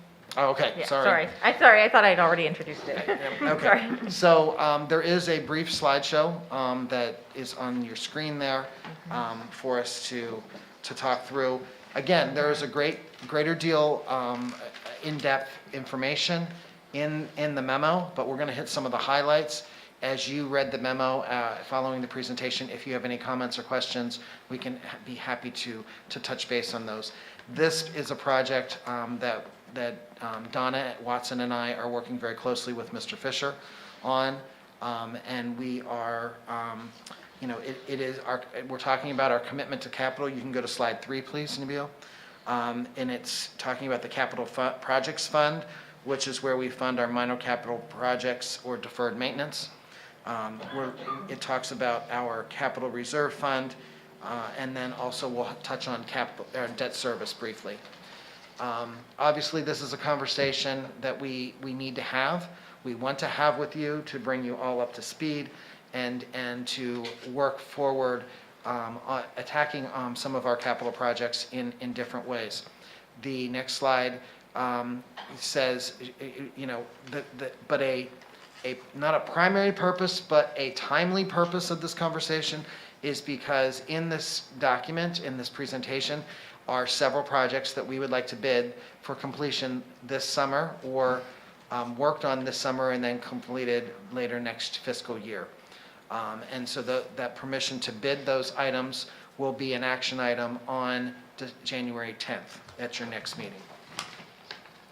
So then moving on to the next slide, we have $2 to $3 million of capital projects or deferred maintenance funding in our multi-year projection through 2031, and that's an annual commitment, and it does project to inflate to that $3 million number as we expect that costs will rise, and that's been a factor that we've done previously in our budget projections. Obviously, this includes repairing and replacing roofs, windows, doors, building envelopes, sidewalks, HVAC, water heating, and filtration. Next slide, the Capital Reserve Fund, and this was gone through in again, greater detail at the Finance Committee meeting, but just to at least provide a basis. The Capital Reserve Fund is authorized, you as a school district, because you assess taxes, you are able to then also transfer funds from your general fund to a capital reserve fund, and that is authorized by Municipal Code PL 145, Act of April 30th, 1943. and that it allows for a transfer of appropriations for capital, which would include replacements and additions, deferred maintenance, debt service, and purchases of school buses. The capital plan does include preventative maintenance. Our purpose is to maintain ideal learning environment. We want to avoid large-scale renovations, although we have a good track record with those. We'd like to avoid those. And then also we're seeking to maintain facilities for a lifespan of 50 to 60 years. In summary, this presentation, this materials is a facilities planning process. We're talking about our planned projects for 22 and then also projected projects for 23 and beyond. So I'll let Mike talk about slide 9. And these are the projects that we're talking about that would be on the permission to bid list at your next meeting. That one. Yeah, so slide 9 is basically funding over the course of the 10-year plan. Kind of broken Oh, out. I'm sorry. Yes, got it. Yeah. Slide 9 is capital broken, anticipated capital projects broken out by building over the course of the 10-year plan. Moving on to 10 is kind of outlines, where that money is being spent. Is it more, mechanical, electrical, plumbing, envelope, architectural, site work? Kind of gives you a breakdown of all of that. Oh, okay. So when I was a new board member, I didn't know what MEP is, which is that mechanical, electrical, plumbing he referred to. So I knew I hated not knowing all those terms, so I thought I'd let you guys know. Definitions are there. Oh, they were? Oh, God, you're so great. I didn't even see that. And then Take note of that term. We'll see it again. Be a quiz later. Yeah. Right. Moving on to 11 quickly, just kind of gives you a visual of kind of percents, of total, right, over the course of the 10 years of the approximate 25 million, and it gives you a feel for, which buildings are being prioritized. And, it kind of falls in line with, some of the age of our buildings as well, right, our size and age. 12, once again, more of just a visualization, with no numbers, it kind of gives you a feel for, what a quick look about, where that money is going to be spent. Okay. This is a really helpful illustration, actually. For special learners. And then as we move on to 13, these are the summer 22 projects, which would happen the majority over the course of the summer. Some would. We anticipate we could finish before the end of the fiscal year, and then some would actually be our next fiscal year, or fiscal year 23. So this is the list that I would bring forward on January 10th for permission to bid, along with descriptions of every single one of them. In the memo that I put together, I did include descriptions of projects over $100,000, so that's all there for you. If any questions whatsoever, I'm free to talk about any of it. So. And then, kind of lastly, going into 15, some other capital needs we have that aren't really included in this. Our outdoor athletic venues, the North CTC shops over there would still need, something done with them, and then playgrounds as well. So, is there any questions so far in the presentation? Yes, Deb. I just want to do one clarification for community who might be watching. If you're looking at these numbers and wondering why we're not spending money on Park Forest Middle School, it's because we are planning a larger scale construction project that's not included in this. So that's important. And then on page 13, just real quick, you have 2 lines for district general to be determined items. One for 100,000, one for 70,830. I'm just curious. They're separated out into 2 lines, I'm assuming for a reason. Fiscal year 22 and fiscal year 23. Got it. It's just not broken out on the. That's fine, but since they were both under the summer 2022, that makes sense. When does something become deferred maintenance? Because that's a capital reserve eligible expenditure, and these are not capital reserve eligible. So what's the No. transition? Okay. Deferred maintenance can be paid from your capital projects fund or your capital reserve fund. So we're making a choice at this point in time to not use capital reserve funds for the primary purpose of deferred maintenance because we have the capital projects, monies available to us, as well as we already have some debt service and some other items that are planned to come out of the capital reserve. And then we're trying to build up funds also for the Park Forest Middle project. So it's our intent. It's what's making that differentiation. There's Okay. not A it's type not- of project that is. Correct. Right, okay, that's what I thought, I just wanted to make sure. Yeah, no problem. So, hold on. oh, I'm sorry. I have a question about, and I don't need an answer for this, but just something that, actually, it's, I guess, just something to suggest thinking about is the natatorium at the North Building. And I've heard, parents who are involved with swim team often, suggesting that that is not a ideal facility because of the size and the number of students that we have swimming. If, I'm not suggesting that in the 2020s that we're going to do a big project there, but that might be something to be thinking about in terms of future needs. And I don't know at what point, one of the concerns that some of those swim parents have brought up to me a number of times has been like the pipes, that there was some concern about all the plumbing and the age of the plumbing that goes into the pool and whether that is going to reach at the end of its lifespan at some, foreseeable time, so. So there was just recent considerable work done to the plumbing Oh, in the pool. good, okay. And there's also a line item in this plan for a large renovation in that area. Oh, good, okay. So Appendix A in the memo that was written outlines everything. I'm sorry. So Yeah. welcome to any questions about, so it goes right up to 2031, and it's a line item already in there. I'm sorry, okay. Oh, good, I'm not the only one that missed something. I have a question too. Go ahead. Okay. I'm just wondering about the summer projects, because as a member of the disabilities work group, we've been talking a lot about physical accessibility. So I saw you had some sidewalk repair and concrete curb work at Park Forest Middle. And I don't know that there's a need there, but I'm just asking for, on behalf of that group and that community, whether the assessment of the needs there also includes keeping in mind accessibility if there's already work being done there. And I know you said you were going to keep that in mind, but for the sake of the public Sure. discussion, yeah. Absolutely. So this work is really geared towards a current safety concern of ours. I figured there was a problem. So I'm happy to go look at it with the group, and if we feel as though if we're going to be cutting concrete anyways, Great. then let's make upgrades, right? Okay, yeah, that's what I was only thinking. I didn't know if it was an extensive repair or if it's just one focal area. It's small. There's money allocated in the plan Okay. over time for Park Forest Middle. We can't let it completely go. Yeah. We have to keep it, Right. Oh, that's the middle school too. Yeah. So, yeah. So we're, we have a lot of money for the school, but not as much as you can see as some of the. Yeah. Okay, great. Just doing my due diligence in that role.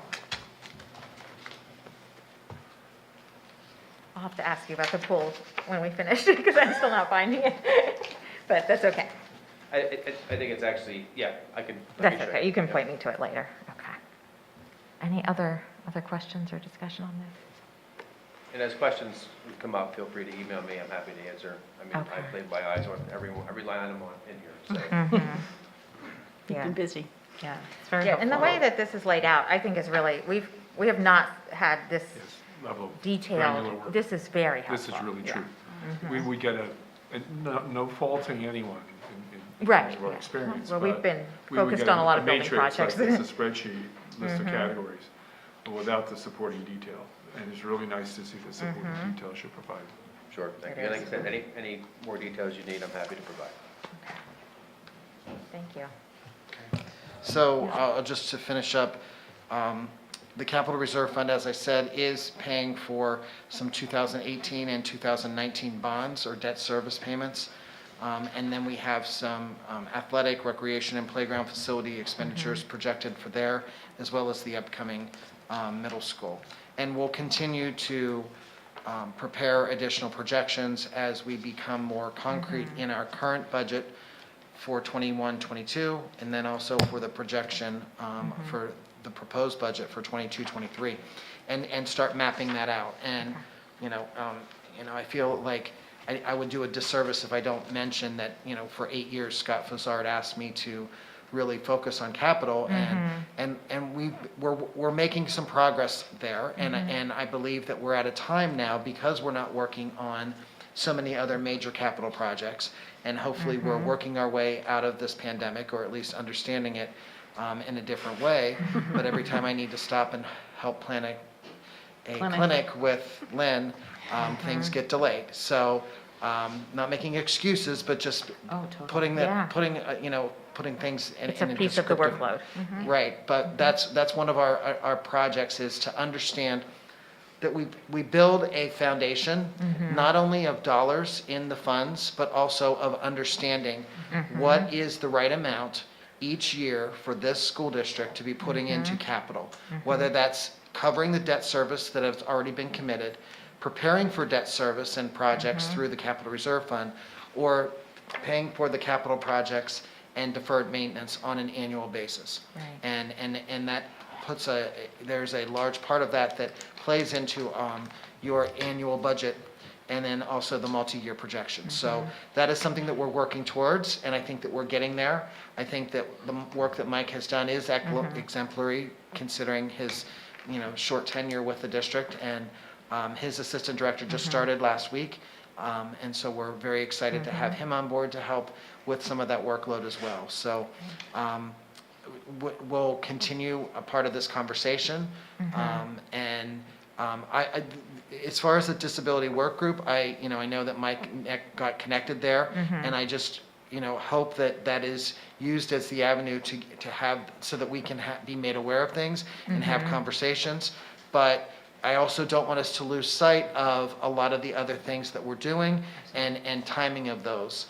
And obviously, Amber, the question about the auditorium, again, just reiterating for everyone involved, we have a process. If somebody has a concern, they should be going to the athletic director, they should be going to the physical education coordinator, or to the facilities department.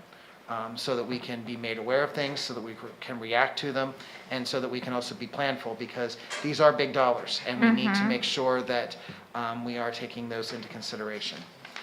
Donna? Yeah, it wasn't necessarily people coming to me with specific. No, I understand. I didn't misinterpret at all, but even those sidebar conversations, there may be something that we need to help raise an understanding for folks and that type of thing. Donna, is there anything else that I missed? I feel like there was something you wanted me to mention that I didn't.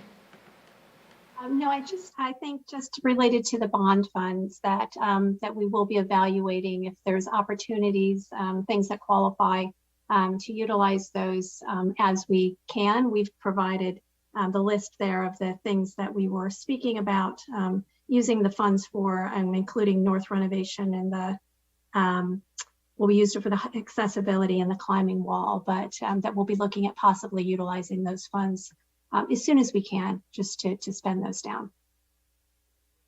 About specific found in attachment B on page 1, that we do have some monies left over, that in this current year, we already did spend some monies there, and we have earmarked some purposes, but if by chance there's other of these projects that have been earmarked to come out of Mike's capital project or deferred maintenance money, we can spend those now, and then that would just be more money in the capital projects later.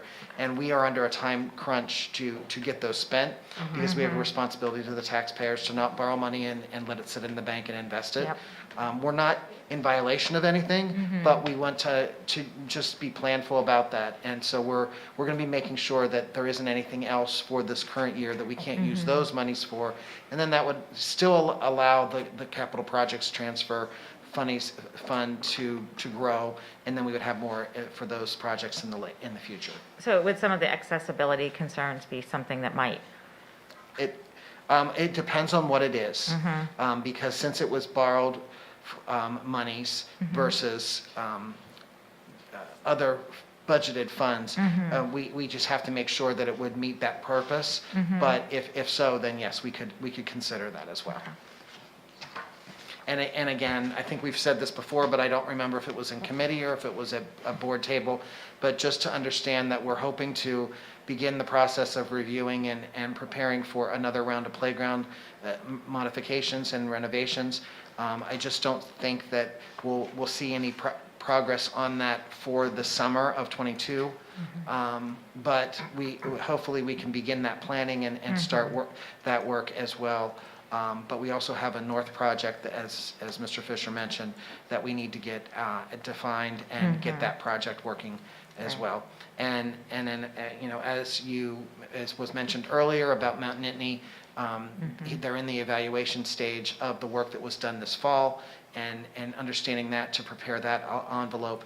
And you're right, I think someone mentioned, I think it was Amy, we now know that we have money that we need to spend at Mount Nittany, and that's not necessarily a surprise. It's just that I think it may seem to some that it was a surprise, but we knew it internally. We just didn't know where it was going to need to be spent first.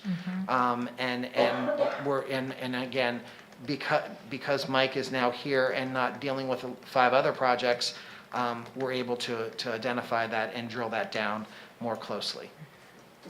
Okay, but thank you these were very good questions. Anybody have any others?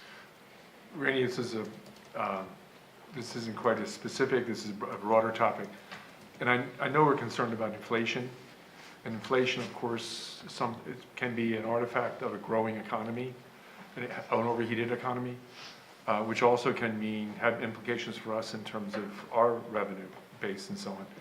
Are you hearing anything? I mean, what are you hearing? And because I don't read into this area. I mean, this is something that investment managers do and such as that. But what are you hearing in terms of, let's say, the local economy in terms of growth over the next couple of years? We haven't heard anything specific yet. Okay.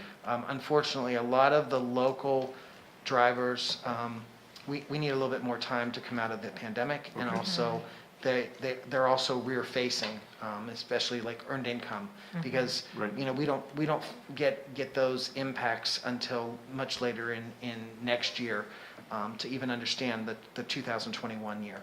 I was thinking, just another moving part in this is the whole idea of real estate transfer tax is another transfer tax has been up, exceeding our projections, and we do believe that there is definitely going to be some growth there.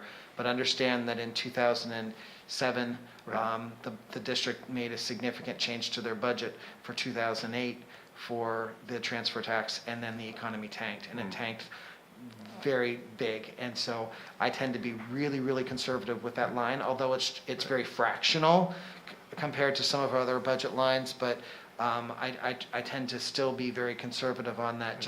I never want to see that dip. That's a line that I don't want to see us miss.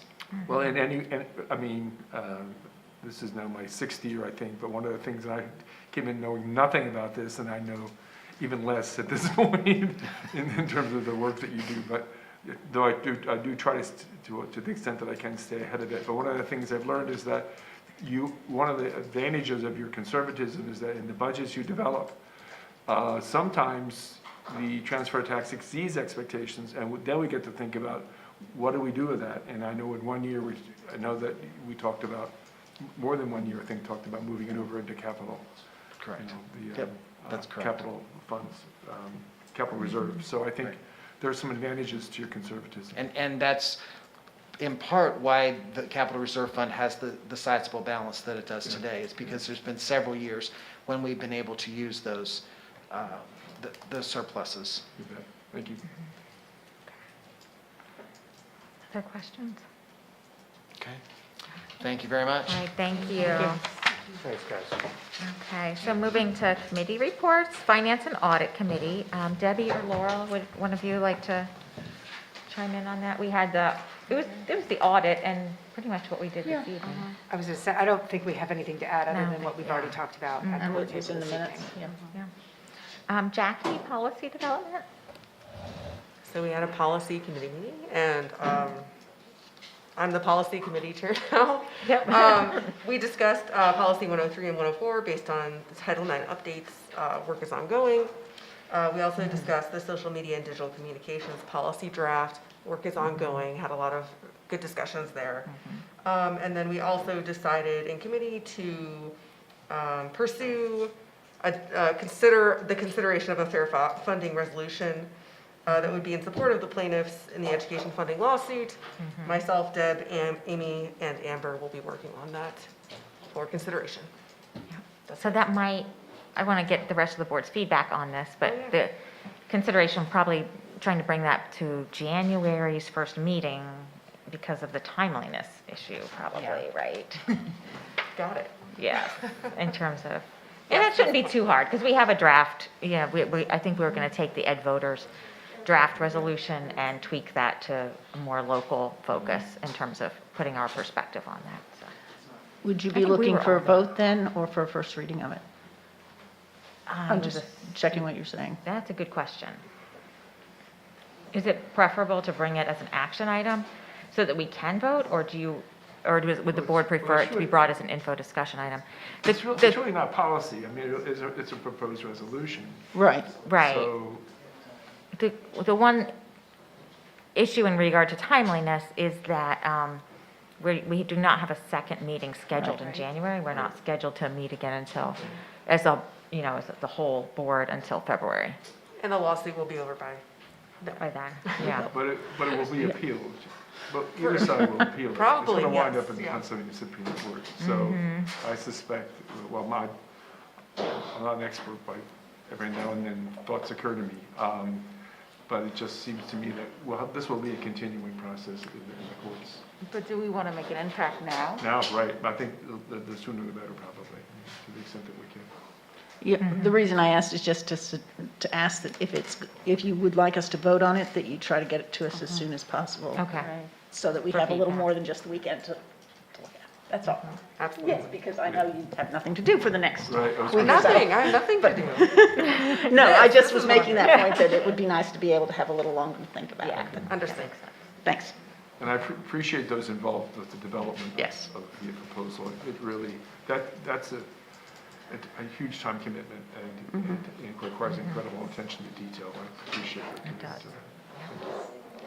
Yeah. We'll have It's a to- good cause. Yeah, it is.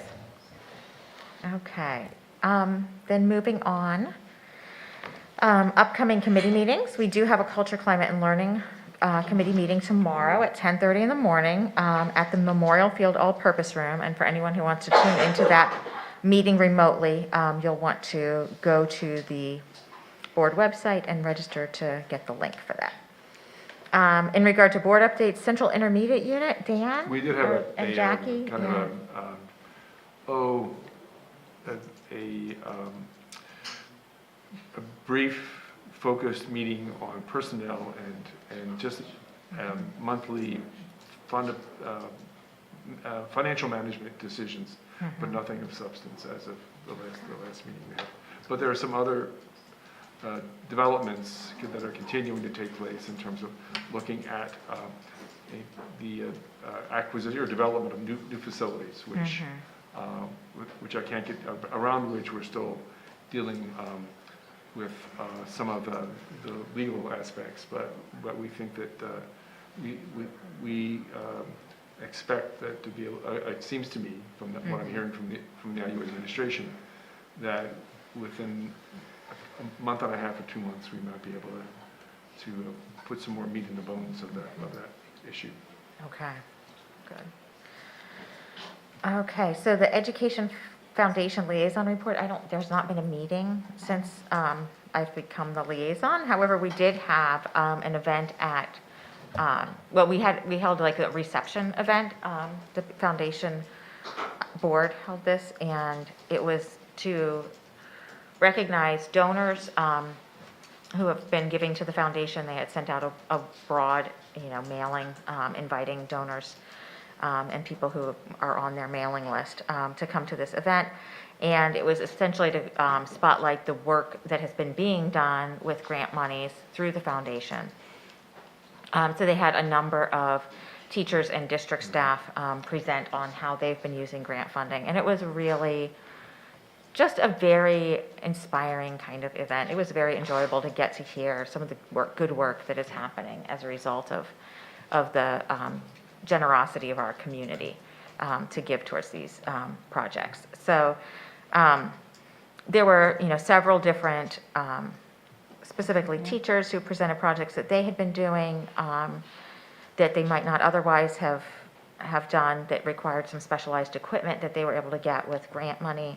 And then we heard, the biggest focus, of course, of fundraising from the foundation has been the Mental Health Matters Fund, and the Cindy Surgeon and Morgan Bechtel who are work as the homeschool visitor and as the social worker for the district, presented on the way, and Jean Canals as well, presented on how those monies have been directed. And it's just so clear that the money that our community has given towards that fund is it is so crucial and so vital in the ways that it's providing for the direct, immediate physical needs of students on a regular basis in terms of food and clothing and,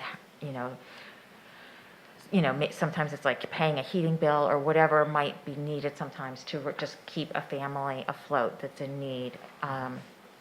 And so it's one of the things they've been able to do is buy, for example, grocery gift cards that they can provide to a family that's really, hit a point where they need some immediate aid. And the food bank that we're operating out of the district offices, that is a way to get food and other vital supplies such as diapers or formula or different things that families might need in an immediate manner.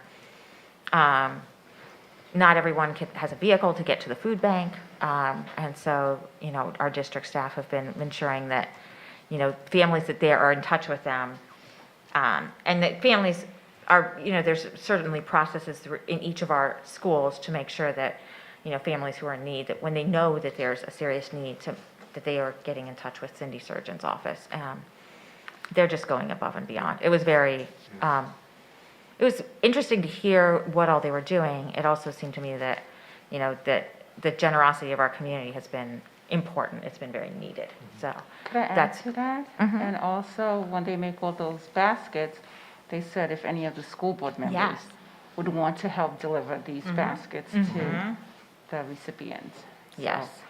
So Amber gracefully I volunteered us. I did tell them to please let us know anytime there's things that, whether it's just running an errand to drop something off to someone, that I was sure that there were 9 of us who, were likely to be, excited about opportunities to help in any way. So, yeah. So you might hear from us on that. So, Sounds good. Sign me up. yes, me too. So the CTC Local Advisory Committee, do we not have a liaison? We have a question mark here. To which one again? A CTC Local Advisory Yeah, Committee? me. That's been you. Jim. We haven't met. That's what I was thinking. Okay. CAC reports, we have not had an athletics meeting. I don't think there's not been a facilities meeting. Dan, are you aware of school health and safety? We, there's another meeting upcoming, I believe, at the middle of February, so, off the top of my head, but at that, I'll let you know when that comes forward. Great. Okay. Technology? Not meeting yet? There's nothing to report. Okay. We did not have the PSBA update on here, but I did want to give a bit of an update in regards to the PSBA NSBA divorce that has occurred. And one of the things, but because PSBA's governing board voted to withdraw PSBA from the National School Boards Association. And one of the things that we discovered as a result of this is that now, because we reside in Pennsylvania, we are not eligible to attend any NSBA events. So we were hoping to be able to attend a one-day conference in DC next month. We were not eligible to be attendees at that conference because of PSBA's decision to withdraw from NSBA. Oh, wow. And it's not a fee-based issue. NSBA just refuses to, well, I don't want to say refuses, but they feel that they cannot register us. But Right, they said their bylaws do not allow them to register board members from states that are not part of NSBA. And we've paid our dues to PSBA Yeah. and NSBA, and so we are dues-paying members of these organizations. So it does concern me that PSBA has basically changed what we are paying for, you know, in terms of being members of PSBA. By withdrawing from NSBA, that has meant that we are not getting the same services that we were, or the same opportunities that were part of what we have signed on for as PSBA members, right? And I visited the NSBA website to try to get an understanding about that schedule for the equity symposium. And there is, among the things that came across was an apology from NSBA about their ham-handed, if you will, approach to the concerns they had regarding safety. I think about it. But they were basically walking that back, and they seem to recognize the impact that that's had in terms of their relationships. And I do have the sense, you know, from, you know, since we have some contacts with, you know, a member of our board who has been deeply involved with the PSBA governing board, that, you know, there may be a little bit more, you know, interpersonal conflict than necessarily simply the national level issues, but that there's, you know, decision-making potentially occurring at the. If you're referring to a past board member, one of the things that he has shared with me is that once you are no longer an elected school board member, you're no longer active in the leadership of PSBA. Right. So I'm not sure how much he'll be able to participate. And not at this point. In some of the leadership activities of Right, no PSBA. longer, yeah. Anyways, So but that what doesn't Amy mean and I we're- wanted to ask is if the board would be comfortable with us writing a letter to PSBA expressing our concern that their decision, which seemed to have been made very hastily, has now led to a decrease in the services for their members for which we were paying. And, you know, they should really be either prorating our dues or doing something to make this right, so. And that, you know, it seems a little unfair to cut off all of Pennsylvania school board members from access to national resources and conferences and events, so. Particularly when there's predominantly only one national resource. Right. So at this point, is the conference, are we not attending anymore? Or we're We will not be able to? allowed to, they will not allow us. They said, they were apologetic in their response to Lynn when she had tried to register us, but they said that essentially their bylaws do not allow them to register board members from states that are not members of NSBA. Which is a little absurd, given that, you know, we'd paid, you know. Well, and that's my question is what we could expect back from NSBA if they are no longer giving those services and we are still paying dues to them. So I don't know how the pass-through works, but it seems to me that that's also appropriate to address NSBA about. I think they both acted hastily, and I do understand the reasons for PSBA withdrawing. I wish they had had more communication They with didn't. the chapter, with our boards about the implications of what Right. they did. Yeah. So we didn't find out by accident. And we may want to ask them to reconsider if the national has walked back what they're doing. But definitely, I think it's appropriate for national to give back a portion of the dues. Well, and I think I want to better understand like the funding structure, but my understanding is that PSBA pays dues to NSBA. So I don't, like, if, you know, our If they pay funds. that anymore, then our dues should go down. Right, they should charge Yes. us less Well, and they should for refund some, membership too. if we don't then have Absolutely. access to NSBA because of their decision-making. But I'd rather they walk it back, because to me, I feel like people in Pennsylvania ought to be able to be part of a national education conversation that occurs at NSBA events.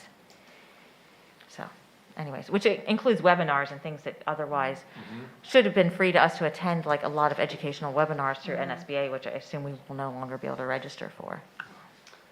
I don't know about that. I think we still have Don't tell access them. to that. We'll have to take a look. I'd be surprised if they. We'll have to If we do, clarify it's that. probably a glitch. Yeah, they haven't figured out. Check to see if we have access before you mention that we're upset that we don't. have That's a good point, yeah. Actually, I thought I had signed up for a homework gap seminar, webinar that they had through National. And when I went to get on, I couldn't. So Oh. I just thought it was something that I did wrong. So. So we have our answer. It could still be something I did wrong. We should figure it out. Confirm it. Okay. Yeah. Peter, I saw your hand raised. Did you want to chime in here? Yeah, just really quickly. I mean, I just think it's such a that this has happened and that it's going to ding, members all over. I mean, not just us, but all over the state who want to participate in the national education conversation. Just like I believe that was Dr. Bader who said that, and I certainly support sending a letter. Thank you. 99. Yeah, I-99. It's telling you to go on I-99. It's really great. Well, we're still meeting, you can come meet us here. Well, but the other thing is that every school board member in Pennsylvania was in effect affected by people who got upset with what NSBA Right. said. So it's always a challenge when you're part of a national organization. Right.